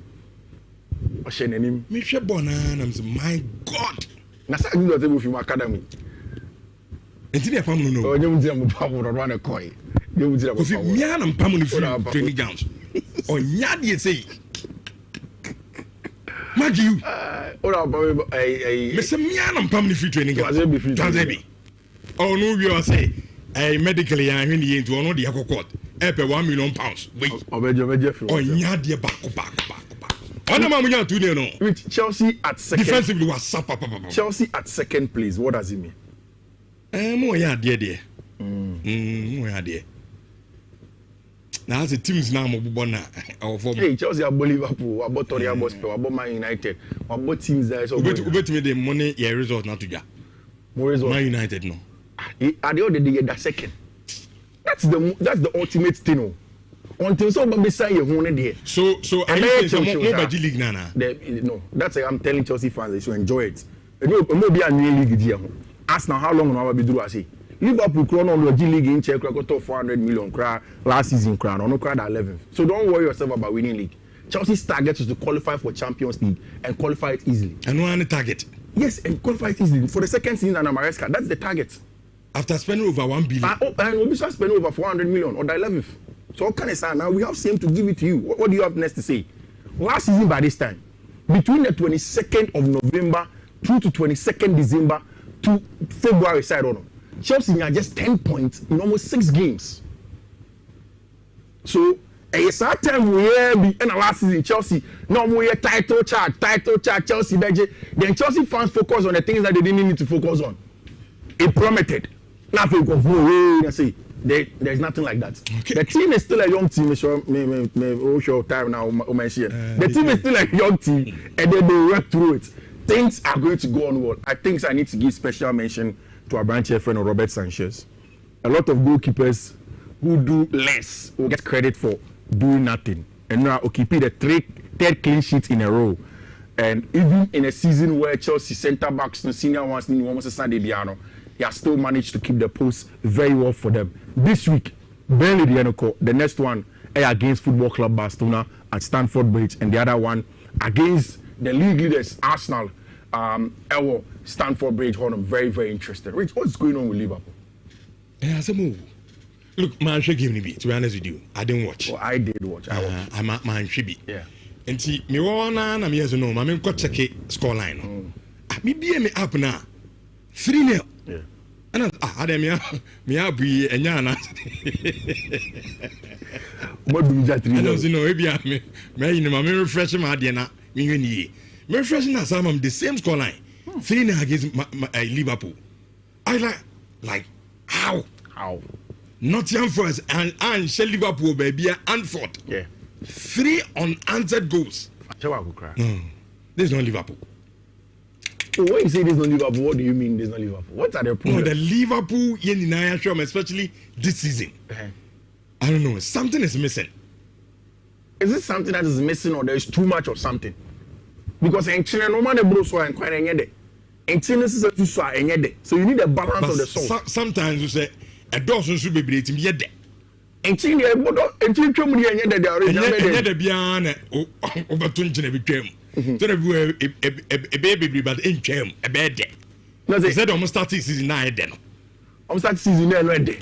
But say no, we all said that we all said they make us 10-year renovations. So we got 1 or 2 years. The things that they are doing, and yet sustainable.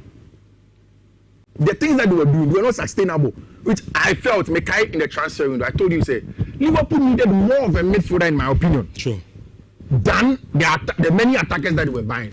I also felt at the time, the front vet buy. I mean, that kind of midfielder. I want somebody who was good plus a 6. Okay. Front vets they were 10, just like Szoboszlai. McAllister alone with Gravenberch. Last season we mentioned, yes, Gravenberch was one of the best players. But to be real top as a DM, you need the consistency of performances. And Gravenberch this time, the performance have taken a nosedive. He's not protecting the backline wall. Again, the pair of Ibu Konate and Virgil van Dijk looks to be questionable for a very long time. Sharp. Yeah. Plus, which I think Anna Slot is trying to lump sum everybody together in the team. Okay. Because which Isak and Ekitike want to start the season here. Ekitike. So why do you always want to start Alexander Isak? Play it Ekitike. Me who say Scanner. Scanner on the door Ekitike. Sorry, Isak no. And people even question Liverpool say they ain't never attempts can't say they are got to strike at never bench. It doesn't make sense. So your coach and you're close to the team, you'll be forced to start the guy. I think this season performance in 1 minute and I am fan rapia. Real Madrid. I'm going to be Chelsea. Is it Madrid for no they are contemplating that be alone so man. Oh, just because you played one draw against no, I'm also training any game no. In the last 3 games, Madrid have not game won. Management. Yeah, in the last 3 games, 1 draw, 1 loss, 2 draws for Madrid. They have not won. Same with the Clasico. Madrid form have not been good at all. But Rich, I don't think it comes down to that. I think that yes, teams beat say Elche, they are very stubborn. Maybe catch over the weekend say Elche this season. One of the teams were stubborn power with here Elche side. They are very stubborn when you play against them. Madrid just have to grow into it. I think these are some of the games where they struggled a little bit to find momentum and then finish up games. It was almost take Kamani 1-1 and then able to focus a second goal. Yeah. So it almost killed them. But what I like about Madrid is that they kept on coming. Now Barca knows I got just 1 point in it. Omoye Jumano against over the weekend against Team Friend Athletic Club, like we said, it was always going to be an easy peasy for Tima. Your friend, the football club Barcelona. Oh, Rich. Also, Mami Fancy, Champions League or Chenentino. More quotes can my time is up. So I won't mention it. Michelle, we take his screenshot and also go on Fifi Manfred, Twitter, Facebook, Ubenyani for any games for the Champions League. All right, thank you, Fifi Manfred, Namate, Nkano. Emmanuel was a sack. Slot. Okay. Costa Rica said Liverpool made a mistake bringing Isak because Ekitike was scoring, but seeing the purchase of Isak, it put pressure on him, and now the goals are not coming. Aziko Costa and this message at the Abba, and no at the Abba 11:05 in Shawan 04.5. yɛnto adwumadie no so ɛma na Bismarck wusu bɛmpa ayala ɛba na ɔno so de baton no akɔ kakra de aman ansa ne abɛfie de efie nkɔmɔ no de abramba before no maka kyem sɛ bronya ne nyinaa no ɛyɛ Bonva stores yɛ nkomumu emu ɔdɛ emu ohwamtie bi na uwi afɛ number no na afi mu nto ankɔmɔ no so ɛmfa ɛmfi hɔ yɛde dwumadie bi ba yɛfɛ no Orange December. Open, good morning. Oh, good morning, Rich. But you're now to say, a Pumboko answer. Namigusu shine. Yamiase. Yababa Orange December, so. And I may bust you and be from Catchem Savachado. Ever see you took you. Bass is a Krumano. A come as a moment in the Patukan as half on a yard or so. Inti, Miss Row. Mumpe baby Maya.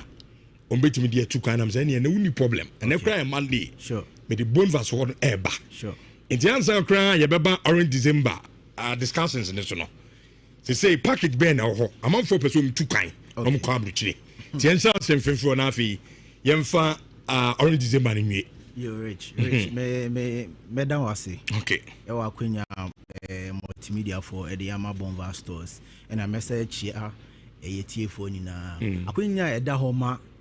Wana ompese omunkoye omubibi wa amonene se omu koho akotoho ompese omukosre obi anase ompese omukosua de wa amonene anase obi wo ha ohwe na sitinem se na nyoma enkoye opese ontu kwan kwa amonene enkoye ejuma nina available Bonva stores ya soye nti de opese me can say packages available mesta free ejuma okay ejuma ehu hia pa enti uye obi a opese oko Europe for instance Europe your Germany your Romania sa 2 countries no specifically metro niema portia Bonva stores ewo ho ema ye listeners enti Romania me bon ho de ni say no your woman pese omukoye ejuma te say Uber driver uye truck driver ota so one shot artisan mason carpenter ni anase wa uni specialty bia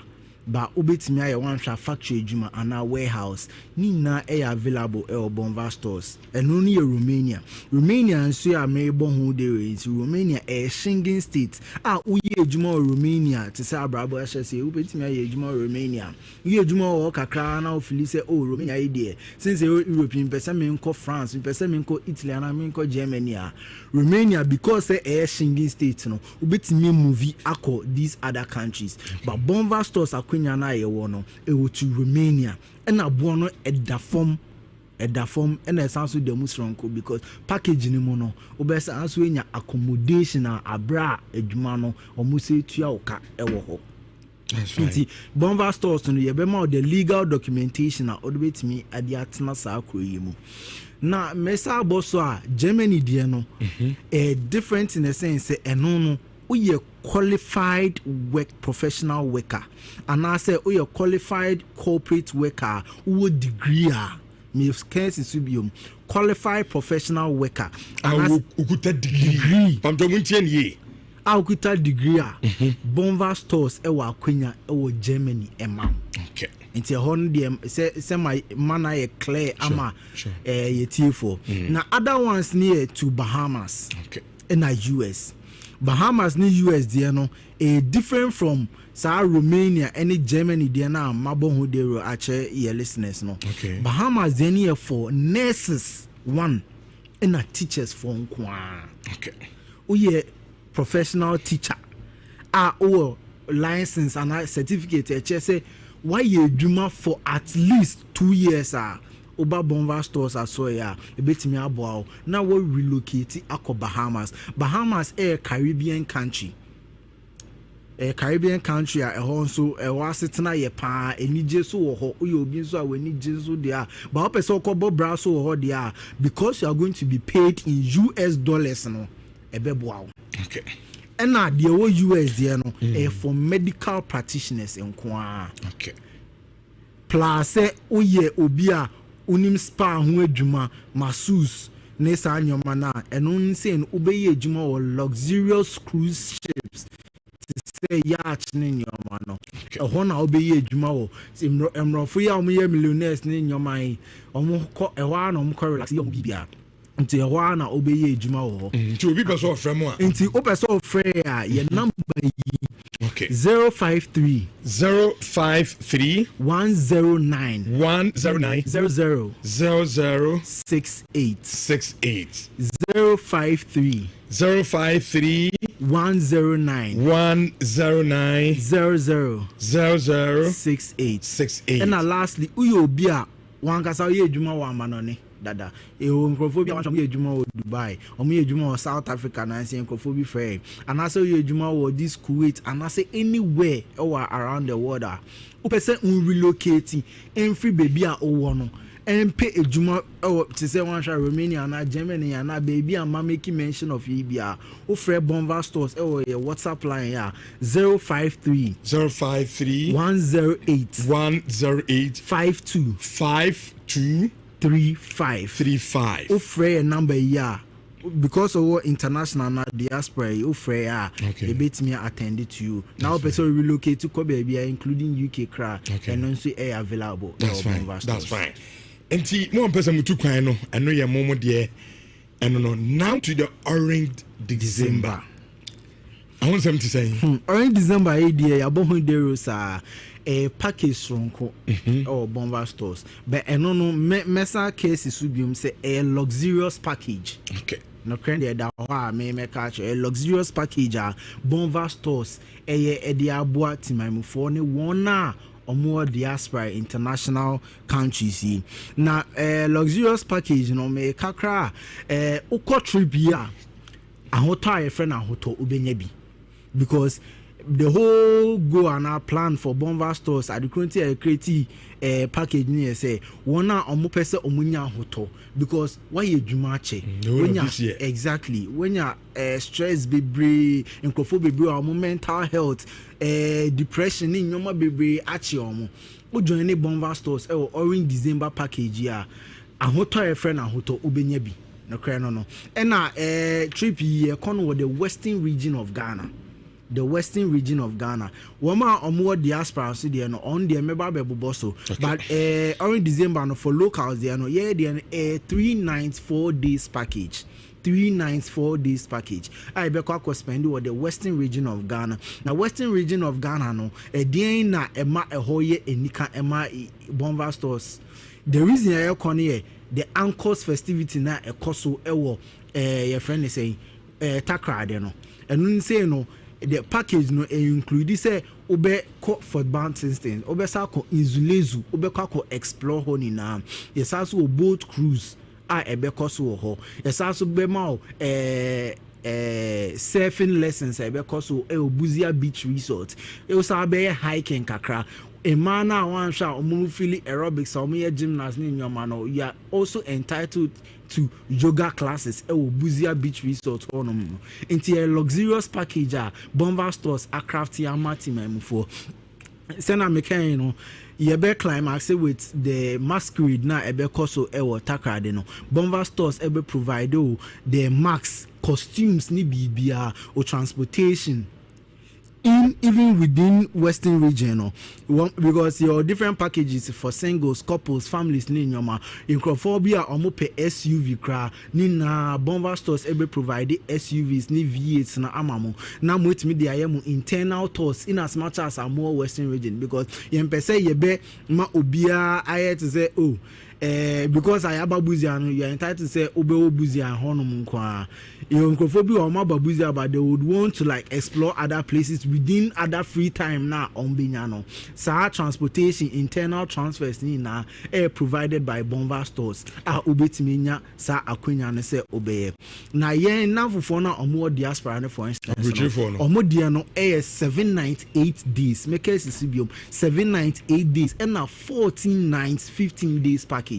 Omomo de ane de ombe start to Accra ombenya internal trips and tours Accra ansa na omako western region of Ghana ombe joining locals for no e de ayo omotors ombe have a few of the anchors masquerade nso aka ho ansa na omba the central region of Ghana no so ombe da Elmina beach resorts no ma have omo tours and transfers asana maba back to Accra, head to Akosombo Bridgeview Resort, and they go and end at really waterfall side on asana maba back to full Accra. package. A full package, all exclusive.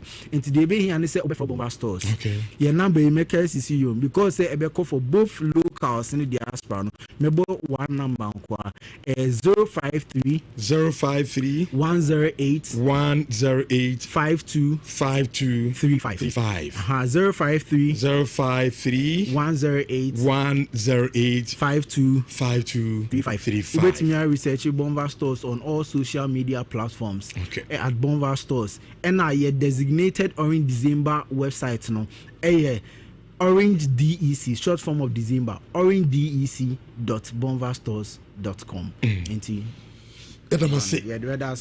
that's for and common no yami aduma December yi bronya yeni na ye ko tadi ona ye kodi bronya no enti no kan na yenina yemfa kan mfi ha a full package bibia wum enti ni problem oni family no betimi akọ na makotodwo mo ama bibia no ay kama edi amamti Bonva stores yedamase na gidi say lastly open international trip bia so betimi ay package ama no problem yedamase panti eno aye Bonva stores mpanifo ena enomu ekudi enkomono Bismarck owusu bempa ayala to aso de amai. Good morning. Yeah, good morning. Bibia boko there. Me adu bibia fine. Den yamia so on say chinamone Chelsea game no. Me nyini na team back one after Manchester was soft heart. Na me do Barcelona. Okay. And ti chinana beza me share bibi shemo ni munyam. Se me domo. Ti chinano I say me share me Barca jersey. Okay. Na me chire wiase na say enyama no fafa keke. Me nyini no aside Manchester no. Timba kwa me nyini ya me bedo Barcelona. Okay. Ti mo hwena mo mpede sinema me so ho. Oh, sanka o kan ka mbo bi. O nyawe me program etim no akọ. Okay. No problem. Full support. Oh, support the you hear me. Full support. You hear me to so support here. Full support. Yeah, bejo come. Yeah, bejo come. Which one come about so na say media. I wasn't expecting Boba or somebody say Barcelona party in our company or that be. Okay. But my share game ni 3 times. It was too easy. It was too easy. Boba for normal way performance in Nyakra. There was no scare from them. Barcelona just went to route. Lewandowski, Ferran Torres, 2 goals and a Fermin Lopez. And so Edebako Ekaho our the company. Barcelona intensity was very okay. So I share me for this now almost 30 game now. There were pressure on the ball and the BBR. Gerard Martinez started as a left-sided center half. But there was no problem because again Barcelona were not tested giddy our game. And I mean, it was a Barcelona team and a Echo company back. Now Omo expect say Omo be ya fashion and it ended very well for them. 4-0 there. Ultimately encounter shit. You know the company lights and whole celebration say we are back to the famous company our Catalan no was an occasion end the war for club a friend Barcelona. But there a map Barcelona back to company. Any results of Munya against Bilbao, ACP, and the 2 Real Madrid El channel. Rich. Real Madrid line up in the Bayern. No more bottle back. Because there was both Fran Garcia, Alvaro Carreras, Ebo. It gives you an indication. And at the same time, no, Dean Housen, Ebo game nibi, and Asensio so. Then there was Trent Alexander-Arnold too in the lineup. And you could clearly see say Asensio, Dean Housen, Carreras, 3 back. Fran Garcia, left wing back. Trent Alexander-Arnold, right wing back. And now Madrid, Edibo game. But the Elche for no, Rich, Madrid have the quality to score 2 goals against Elche. But to me, the man Madrid I consider 2 goals at a moment in the winning game. No, I me catch you. So what should Madrid team is see idea? Then no one else set your money plan. But can I say Madrid will struggle. Rich, we reach your money for Madrid team anymore. How many billion be able no. And the end of the look at their midfield. Omobo Danny Ceballos and Omobo Adam Goulet with Jude Bellingham. These 3 players, without the ball, Obi said Jude, Obama work ethics, no. But Rich, they are blue bono. A sacrificial goal. You need to be at the right place at the right time. You need to be intelligent about to think the balance. Madrid lack that. And see, even when Xabi Alonso decided so, or the Camavinga be buy in the second half, no one has so cool, defensive good, you know. The game was already gone. And the Real Madrid enter me and ya win no and freeze our game. There is pressure on Alonso. Rich 3 games in on far away. Olusu to Liverpool, or Bordeaux to Rayo and now Bordeaux to Elche. And Barca close gap. It's like a 1 point. See, there's a little bit of pressure on Uriah friend Xabi Alonso. Real Madrid now it's 32-31 on the Spanish La Liga. Rich, me kai Saturday on the panel. Me can a lot of them say. For the last 3 seasons, for me, the best team in Italy is Inter. But Rich, in the derby, AC Milan. I don't know why. Even the great Inzaghi, no one to share AC Milan in the derby. No, I have brought 3-3B, but AC were sneaking some wins. And without Inzaghi, Shibuaba, still now the same thing, Rich. In a derby, Inter home, I was San Siro, no. Rich, Christian Pulisic said, and you're going to 1-0 on the court. Now, I need to see you game. Rich, minimum how cannot be fat this year. Rich, Inter penalty, 74th minute, cannot book or say penalty. Or say penalty now 4 minutes later.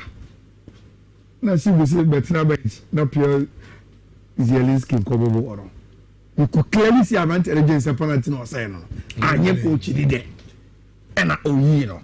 But the bottom line is that Rich, since you are in a derby, no, team I friend of AC Milan, though Omun dominating Italian Serie A, no, any Italian football like Inter and say no, but Omuchia, the derby games are Omu Entuka. Now, Rich, we say game you know. Then live score is giving us a perspective here, and you're quite worried. So Inter Milan fan again within their same dominance.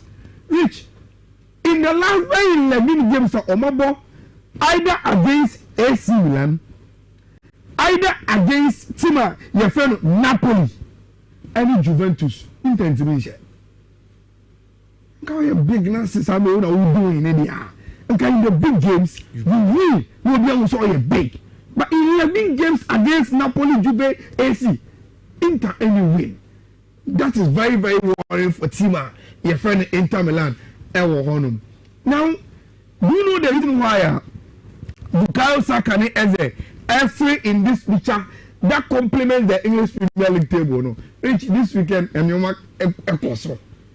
And you mark also, papa. Of course, you have to start with Liverpool.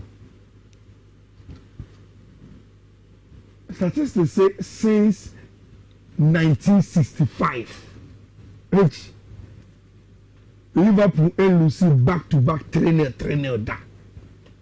65 ton. See, that is how bad Liverpool situation it here. You see, Semitier and a slot, sir, which he doesn't even seem to know what the problem is. And just as you were saying, ultimately doesn't Liverpool players. You can say that. Now, football, no, which sometimes it doesn't follow script. And Yeduma as analysts and because even when you want to put meaning to be there, which it doesn't even make sense. Let me ask you this. And I saw to buy Liverpool the first season of the league. Yeah. Formidable performance. With a team, na club and why women full now go from so Liverpool are going to go through some transition after club. Now, Rich, what do you live anywhere? And you are spending over 400 million and beefing up with the amount, and you are standing. Doesn't make sense. It doesn't. But the only thing that you free passing and say probably in their spending, no. Yes, they left some holes and was spending him. Look at how Arsenal so be from no be bar. The gap between the quality of the backup. No? But in the Liverpool team, Rich, even if they want to be dynamic, the only dynamic in the whole Liverpool team, I say, only Iketike Isak. But say, Liverpool both game, or moment for the Euro Simon own pay, what's his son? You can't change it. What's his son? What the Curtis Jones, both 6, and now what the end of what time? Like, in fact, and the man Liverpool, some no Nick can cry, even say it wasn't a wholesale change. We got team now, and 1 or 2 minutes on Beth. Yes. And your way to make out it's supposed to take a team to them. Yes, next level. Yes.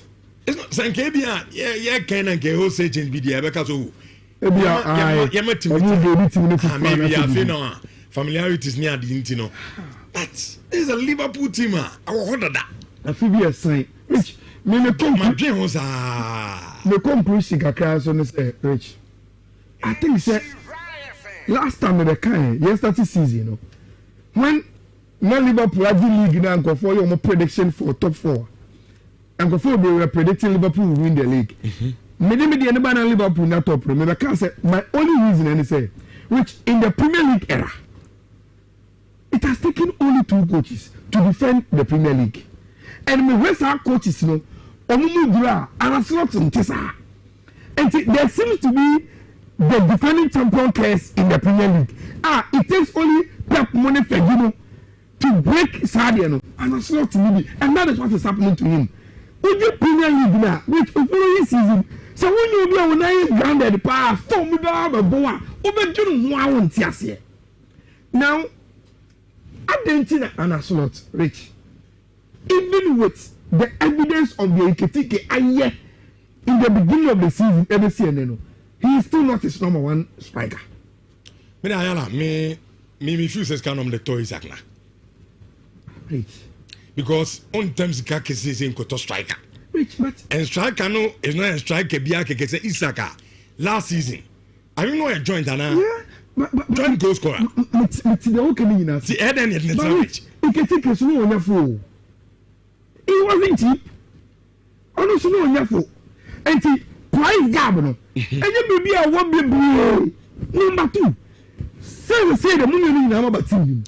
Why not air numbers a chess or no deserve so much? That is where the concentration must be.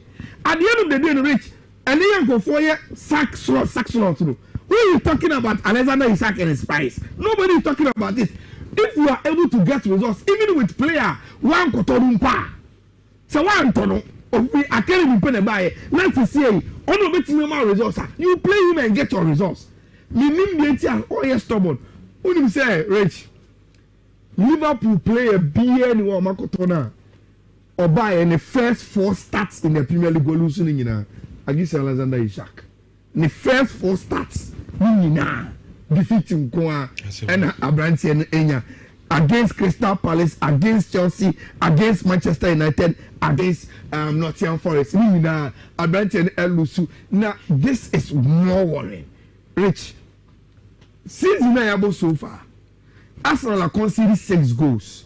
Man City are conceded 10. Rich, team 2, which is Arsenal, Man City. Goals of conceded Bomwa, you get 16. Liverpool conceded 20. To are conceding more than a combined goals are Arsenal, any team of Manchester City are conceding. That is not good enough. Saturday, many people were skeptical to predict Man City win. And we were telling people, say, so game next year, they should go for goals. Rich, I think say why we were saying that. The intensity at St. James, marvelous. The game was crazy. Now, you go game from the 63rd minute to the 69th minute, Rich. Me about game I want 3 goals in here. Yes, we get to. Sawoka Sawoya a broader analysis. Game there were some chances for 4 and more. They were supposed to finish it off. And some puna Newcastle about game. But Rich, that is how football is. Only a chance now will say now. No one can say how did you give because a penny pet you know say you are going to lose. 63rd minute of the Bansa 67th Diaz Attica 69th Habibans assassin game. Crazy game within a short time. Now the controversy in Rich. Habibans second goal. And it comes with this offside call. Which I disagree with the VAR. And it's semi-automated now. Tom Jigo. Yes. So, look at where they are saying, Diaz is playing Habibans onside now. They are talking about. But Rich, on a normal circumstance, what's our part now? And foul. And you say in the outside rule, any part of your body, any legitimate, I want to be functional, and you can't outside rule. And to the view of the line, it to say, I want to play Habibans offside. No, I want to answer boy. You will take a foul against Ruben Diaz. And again, legitimate part of his body, and then keep your bench onside. No, and sometimes these people and the way they interpret, but look. Oria Efrano anyhow will not mind. 19 attempts against Pep. Rich, not a win. When you're the first win against Pep Guardiola, Okodio on Okokran. Me catch you Saturday and say Chelsea will struggle kakra and some of us settle in the game because they had more players going to the international break, but Team Efrano Bali will not get it. Now, Rich, I agree with Fifi on this point. The reason why, and football now, Rich, we have come to a point where football, it is determined within some short-term moments in getting you. Time may start his game. The first 20 minutes now, Burnley boy, which the reason why they couldn't score Chelsea was because of this man called Ade Santos. And at a point, a commentator and I say, Ade Santos 6-0 about Chelsea, no. And you say, Abia, or pussy Chelsea team who could have been the say Chelsea were building attack. But Satan do the duration at Chelsea, under pressure. So, the final pass no money penny not Ade Santos either or intercept it, and answer or your clearance. And to reach or your 4 interceptions, 4 clearance, and they were so crucial, say. That was the time Chelsea were bidding to settle. Chelsea just settled game. That pass from Gatins. Any the way Pedro Neto. Every defense echo connected ball. Me say Chelsea team. He is the most dangerous player. Neto. I'm telling you, Rich. Only one boss there be heavy. Or better how I can stay be heavy. And he's always showing up and calling for the ball. I love players which says, Rich, look at the last 5 matches. The only match one contributed goal was against Tottenham Hotspur.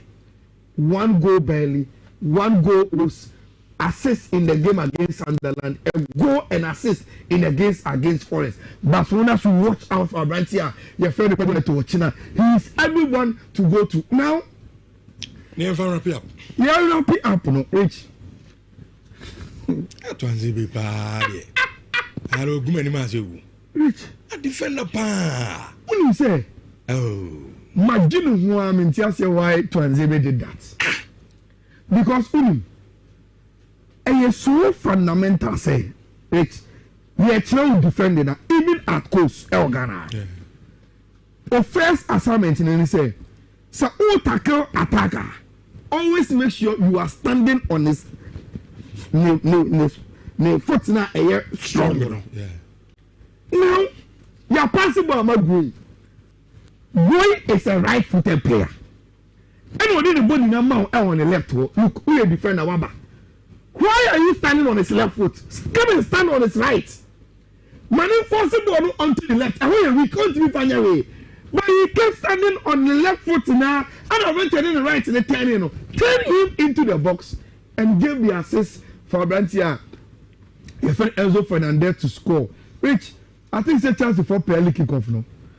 Because almost on the last 8 Saturday 12:30 games and probably they should be giving more of the early kickoffs. You know.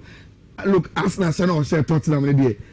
Explanation behind explanation and say football gave another moment for a nice story to be written.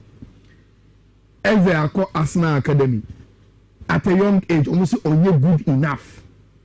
Abantiano extra picture of my time at Arsenal. And what they are combining them say, me Arsenal, I don't know what the year woman crab. One day I will write a story. I will say, look, the side is no take you on me, I am wrong. Which Abantiano Conam Crystal Palace. We are a mature player. Or could the rivals to Arsenal in Tottenham will bonus? Then Arsenal comes back and say, oh, ura, they say, okay, what they can only Jumada. Sabra back, also okay. No unfinished business, go I remember back, Rich. Obaya, the first game against that rival and call joining, Wabo hat trick. Okay. That is a nice story for a Brechi Eze. Any Arsenal game now. AC Echo. That is how I normal AC Echo. And I'm going to say, oh, we there. Boko. Hey. 2-0. Say 2-0. 2-0. Now, referee, I go to know the about in the banner. Any other ways? Which the last time I'm hearing about him, but match me 2-2. More as it is, any boy. Most of the come okay. Just a matter of phone call. Oh, okay. Open you Beffy. So I think common and young Casabi. More as you Beffy. Now, much over here, I just say nothing. Oh, your boy, Hey, your boy, no. Mister, and a Monday, 2 course winner. Ever check your body, get to early. 2 course pet. And make sure send a baby, makes me a bobo. So now, me ama or come social media handles on so. Okay. On sa ebit me aka. First one BW23683ADE. BW23683ADE. And the last one BW23685D97. Nti ofa na watimi ede akwakoye de ewose otimi ede ekoye. Yebefie na ye de fisem no atom so say the only condition that will make me accept that Arsenal will win the EPL is when they meet Chelsea and extend the lead to 9 points. Okay, Drew, Brennington, you better come with some.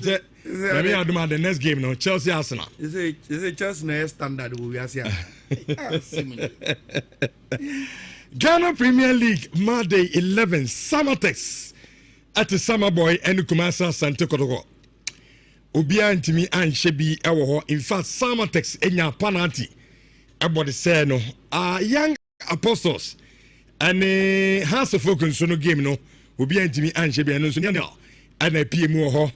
Afei the Bono Derby no aduana hyemiensa Chelsea at Kano aye baako Nations at fie ahye baby any Gold Stars e kam yenu omo antimi ante from Paul Manzo say we die me say this week obeda papa obeka se nkofo no me chumuti ohye mienu ema Gold Stars antimi ante mediama ani bechem obi antimi anhye bi ho Karela tifie amo hye baseke Holy Stars kam yenu ma baseke amo te kanu mienu vision ane pando out of last game no and so and 2-2 obi ahye ne yonko kam yenu mienu How United ane 11 wonders omo nyina na fi no mobile league nim amo so obi ahye ne yonko eka baako na dreams atifie Emma All Blacks ekotwa me kam miensa Emma dreams atika no eye mienu after Monday 11 no say kotoko ana aka game baako ana eso no so no wetimi abo 11 matches out the Ghana Premier League na Ocean League atwede na say ne sitie Adriana did come with 23 points Lions atoso mienu amo 22 Mediama atoso miensa 22 Asante kotoko say the medical kanomo one game I should Fiji almost our 20 points. Baby, any coast I told you almost 19 points. House of Folk tossing here 18 points. I told so in Sia Samatex. I told so almost 17. Karela, I told so almost 16. Young Apostles almost so a year and Chromo 15 points. Vision, I told to do 14. Nations, I told to do back 13. All Blacks, I told to do Mienu almost 11 points. Dreams, I told so. Edumi and some 11 points are United. Etosu Dunai, Amonso our 11 points are Bekum Chelsea. Etosu Dumo, Amonso our 11 points. And relegation Bon Canimino on a Bechem United. Afibi a sign Amon our 16th position, Amon 10 points. Basake. Holy Stars Etosu Edu and so 6 points. And Techima 11 wonders. Amonso awo aye edu aye nwotwe 18 omo awo emano miensa pe omo de twato kra awo Ghana Premier League nim after Monday 11 na House of Folk ko didi dramani ase ba ne saying na has adroyi.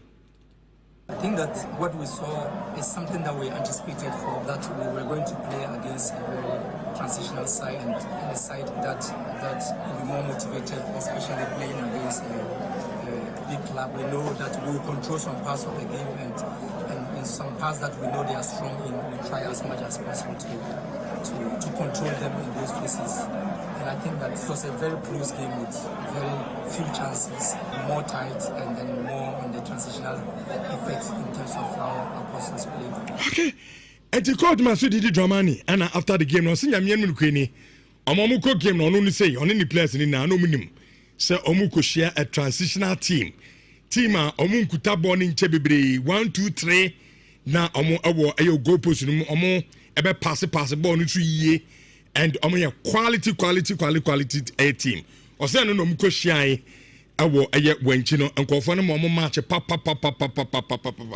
Ha so did so omo ya de se omutimi epeke aye a point. Edi free aye sa game no and so emu na Kumasi Asante coach aye kan Zito ono so draw against Samatex ono so yenteno after the game. It was. When you look at both teams, we were not even patient to build up. We were all trying to go to score. We were in hurry to go. So it causes us spoiling a lot of chances. But seriously, it stands the test of time that it's a big match, and it was a very tough match for both teams. Yes, coming here to play Samatex is not easy. You can do everything with Samatex outside Samaboy, but not in their town here. So I know it will be very tough for us, but I also urge my boys to be very tough and they make sure that at least if we don't win, we come out unscathed. Okay, and the currency to see that game no omuko na no nimse be tough. No be o show game bia so say yes na game no I very tough because two teams no be a person share. I say anokra kan bi na ma say na omo SSA a chance not to do because as a should be a team so as or share a game no. Now catch and man ten say game no enema mienu is either say ombese Samatex and also be pick a point at the few until so me tough. I say no na bua kotokwa omutimi gina game ma Samatex and timi answer omo de 1 point aba back to Kumasi Ayala insha sem few ho atama de 11 me share mediama ne bechem game ni bi na at a point in time me dem players no na omonte ase ayi so mu run net no mko so say ede na edam an na yentimi fa bo no nto atenam rich goalkeeper Benjamin Asiedu ko dawo takwano enyasam ketwa. And you see, I love the coach of Bechem in the post-match press conference. He says, "Oh, yeah, but media man, we knew they play from the wings, expansive football. That is Donkor for you." Enti, Omo Kevin Nkrumah, our co-blaster Saba. Then in the second half, they had Nyako, left-footed or ball right at the other side. Omo cutting, omo cross it. Into my catcher me players and say, if we are able to deal with omo wing play now, even the few times omo tinya cross the ball na by a box no no, your center half and goalkeeper must be alert on those situations, and it was a clear picture of game now where. Now game on stretchy corner anymore because media man were playing at home. No more episode chinchina or much anything. Rich afedi na omo ball manim dodo and Bechem had few chances. Na what chance or guess no can. A boy a kobo pona. Rich for bare 10 seconds after obo no. Ono gasa ojina wa no on tiasie de ntia ball na Antoinette. It was a very very good game. Medium Bechem game no. Your pon game no we no. Even though the game was played takwano. Rich Takwa supporters no. Na omo che Benjamin Asiedu the goalkeeper for Bechem no more change scar because of performance na no obedane it no. He just wouldn't allow ball and say but team a friend Bechem and he was the reason why Bechem etimi ekonya draw no e wo Takwa. Look manko Samurai boy but and a game no so on TV. But me guy be Breezy Ekasai and se utie the way coach Christopher Enezi to Ekasai after the game now. Rich, you could clearly see the game never pinche. The game never settled. For Biampo to have clean passes our copy go ashe. Nana ayi kan Zito kano. Exactly. That's a phenomenon bia person ashe. Aha. Enti a ho prepare no any the eagerness no ama omom kopie mo hu game ne fe. Rich Saturday me catch you say kotoko ne house on omo kese na omo ye no se omo ba ofie na edin so omo be shawa sa na to de bi omo 10 game no into na fe wo a wo bo efie na enka wonya unim park na de bo ne beto from abono na untimi mo game na opese obo no enti se wotie Karim Zito pay ya de no person chere say me ko se be ko pe win but me ko me who how difficult a game it no what I resorted to do and say me master matters embo mo game no ye wie na ya pon game no obi anya na 1 point ko a na obi a e de ko Rich won penalty na Kamara save here big save. It is it's me the way Uncle for running commentary on how Mark Menya SAV can no group penalty. It is the same. Even we crowd any more crucial because of the timing. Yeah. And Matisse Confosio, Mama na more penalty ni ye. Nabi, I disagree. That was a good dive and stretch from Kamara. Because I saw dive on the right too. He had to dive on his left and stretching his sakakra. Rich. Say bobo na say strike bi na say me for the bi share sa 94th minute winner na. The way I see a feeling say what change the game no. I think that should be the same way Kotoko should celebrate Kamara penalty save no. Sad time it was too crucial. Look, forget about supporters and emotions. Na Apostle for any teta was on my house in Mobium. Last season, no, as we are, but this time around, you could clearly see some of your vigilance. Say Say no mesha hasa. Omuma has mesha. And it was a clear reflection of the SEO game results. You see, me snipers of that video now. Apostles say penalty. Commentators beka say a clumsy. The moment I hear clumsy, what it means, and say, offer the referee an opportunity to make a call. But Rich, may more referee but the benefit of the doubt. I think the young apostle striker fell too easily. What was a brand? Oh yeah, no, easy. You get it. And Sabran into Fuso or back. Yes, into contact in the back. And me say, Adentina Brantiano in situation of finding herself was looking more for a penalty rather than striking the ball. Yes, because I am me and you know when ya. Pekwe before so the ball never to net and look, say o try and post anka ball no mum na o concentration and o ball. And contact and out of former. Then the referee would have may say, oh, you were right in control of the situation. And a contact been 20 minutes, but the guy simply ignored the chance and initiated say, oh, per contact, yes, I need the rich. You give the referee the benefit of the doubt. Say, on J penalty. Ghana Premier League after Monday 11. Heart of Lions last season, Juma. And we are continuing on that same trajectory. This time, attention will go on Kotokone has draws non-performance no number for because as it stands now, Ghana Premier League, none of that second. Now, since about 5 games ago or 4 games ago, Omko Lusui against BBN Gold Stars away, which they are unbeaten in all of those games. 5 games. And over the weekend, we had a thing against Vision. When you read the match report, they a very interesting game. They still pushed up, forced and managed to get the needed 1 point, not to lose the game. Before that, no match against Young Apostles, no match against Brekum Chelsea. And since that game, BBN Gold Stars boy, Baseko Holy Stars, so why to the tune of the fact that almost second in the Ghana Premier League, 1 point off Ediana.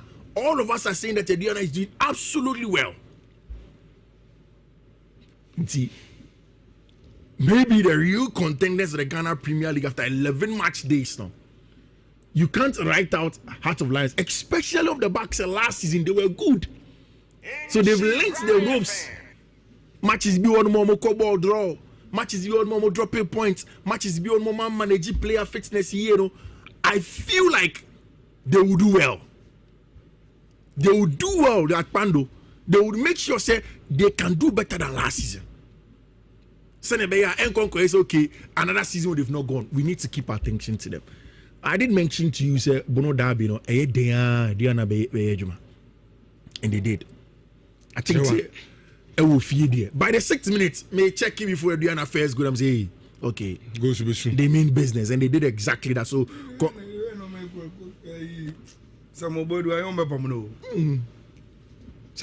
about this season, the results.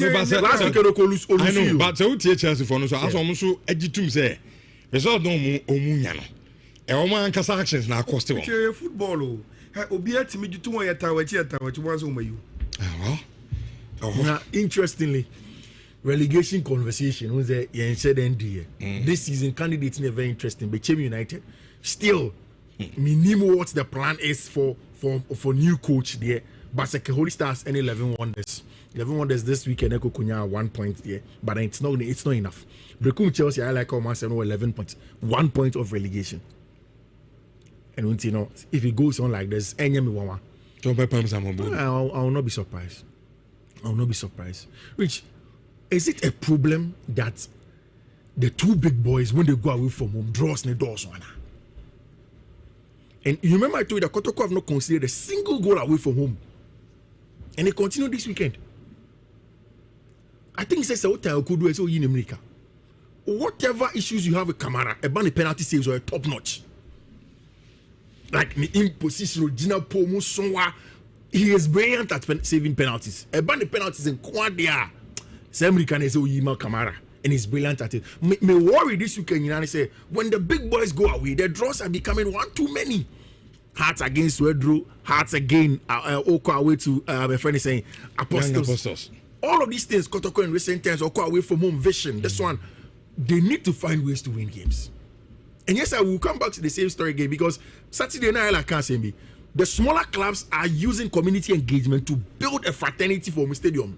So what is an stadium? Yeah, Young Apostles fans. Semantics. Young Apostles. Yeah. It's a momo building. Rich, and they are now passionate to me. Here some video you are fan like I say. They will even pay 100 cedis to watch Young Apostles. Because on a weekend if Young Apostles playing at home, that is the better source of entertainment for most of them. It's a big clubs they need to sit out. I don't know, before say be extension a check. And because you're traditionally hooked to your local clubs now, a chance and about one shade year. These two clubs, the things are not done well. In the next 10 years, we'll be talking about relegation. Observation one, just 10 seconds. You call AFCON on. Sena games in start here. Who you phone person will record any part of the game? Nasty was now by cut was only authorized to take any part of the game content. Why? They wanted to manage the commentary around games. Yeah, every they should be up and doing on that. So be a uniform because say about weekend of Ghana Premier League games we are. There are too many videos and too many emotional commentaries. And penalty. Now I was following Kotoko or commentary on social media. Penalty in the buyer. The Kotoko the Pokono or Choko the commentary they say. Yaje foul, yaje penalty amateur for a foul happening outside the box. Yes, maybe I saw it. So some of them in one video. And I'm saying, "Hey, next go some catching person say yes, see but Rich, later now me one video. The foul happened right in the box. Now, enyam ngwa say anope GF for na charge Kotoko. Okay. Sa commentary no mo run here no. Na insightful and ebetimi akofa onyena edia but they should try and package the league ni Bema wo Jones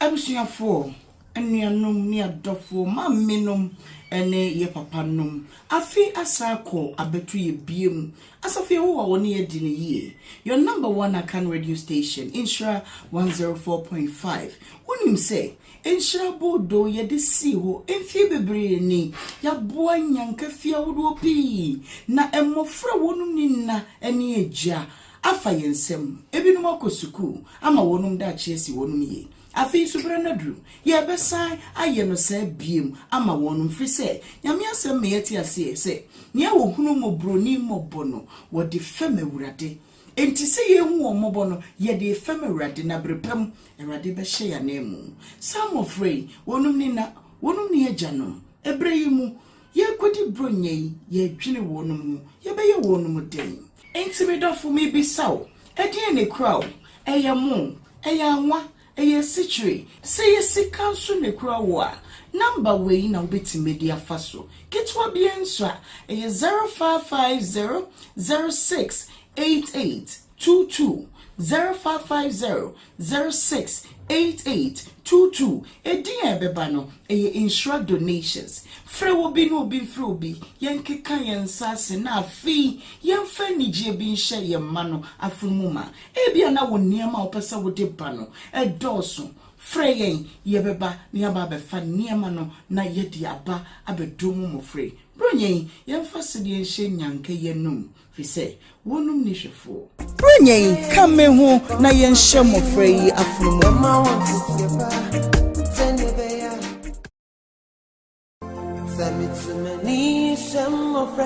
Abusuafo, anuanu. Medi di prosper. Me my papa na medi ayedin. Inti misle Ghana fo nyina. Mo fa inslaso na mo mboaye na me mbenyin nyepanyin pa. Na nya me be hyiam. Brunya sadru biemu. Ye mofrey, ye wo no moden. Eno nti na me ohema binewa. Me to nsa fra o sadie ne kura wo. Eye mu, eye anwa, eye ntoma, eye ntade, eye sikade a. Me fa namba yi mawo. Na kakra bi ekura wo fi se. Ame asem me yeti asese nia wo de fam no, o de fam awurade. Na nia wo de ma no wo hye na nemu nti. Ye kura wo bi aketo bi ensua. Namba wo beti media faso no ye 0550 068822 0550 068822. Edi ebeba no eye insure donations. Obeti me so de odi eno afa Western Union ananso se MoneyGram e was 0552827834 0552827834. Yes wo ye mofrey wonum dan me ni umienu sa feyin so wo niema se doso se ye ketua bi na opese mi ankasa me ba be fa number we so na obefrey yesi 032208357 wo frey ne a baby awo bia ye beba be fa de ekuta wo bronye kam me ho na ye nhye mofrey afunumu.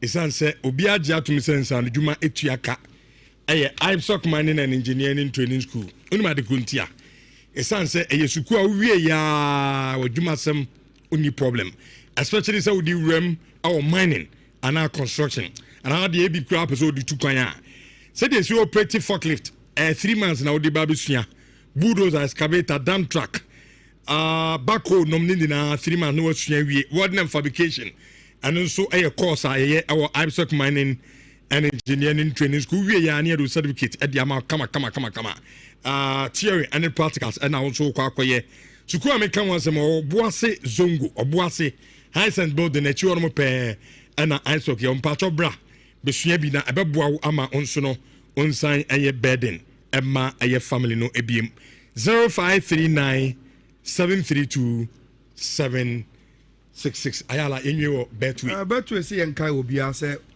onso so betimi ay betway bet influencer we sika nkofo di adwuma na nkofo betway dia omo say enye say wotwa betway platform no so na wadi anase ye di nko a na business a betimi aye so we client a omo dia normal bebre na aba said e be ya wo onso so no obetimi ani agye oni omo edi dwuma na bako ene say wo sani wutie bia no o ye betway influencer. The answer about shisha bet or betway. We uni code in that bet in the sono. Betway share code no ma for na for code no intra bet. So for the code ni intra beta. Sika mo di on me kana wa code ni odi ano.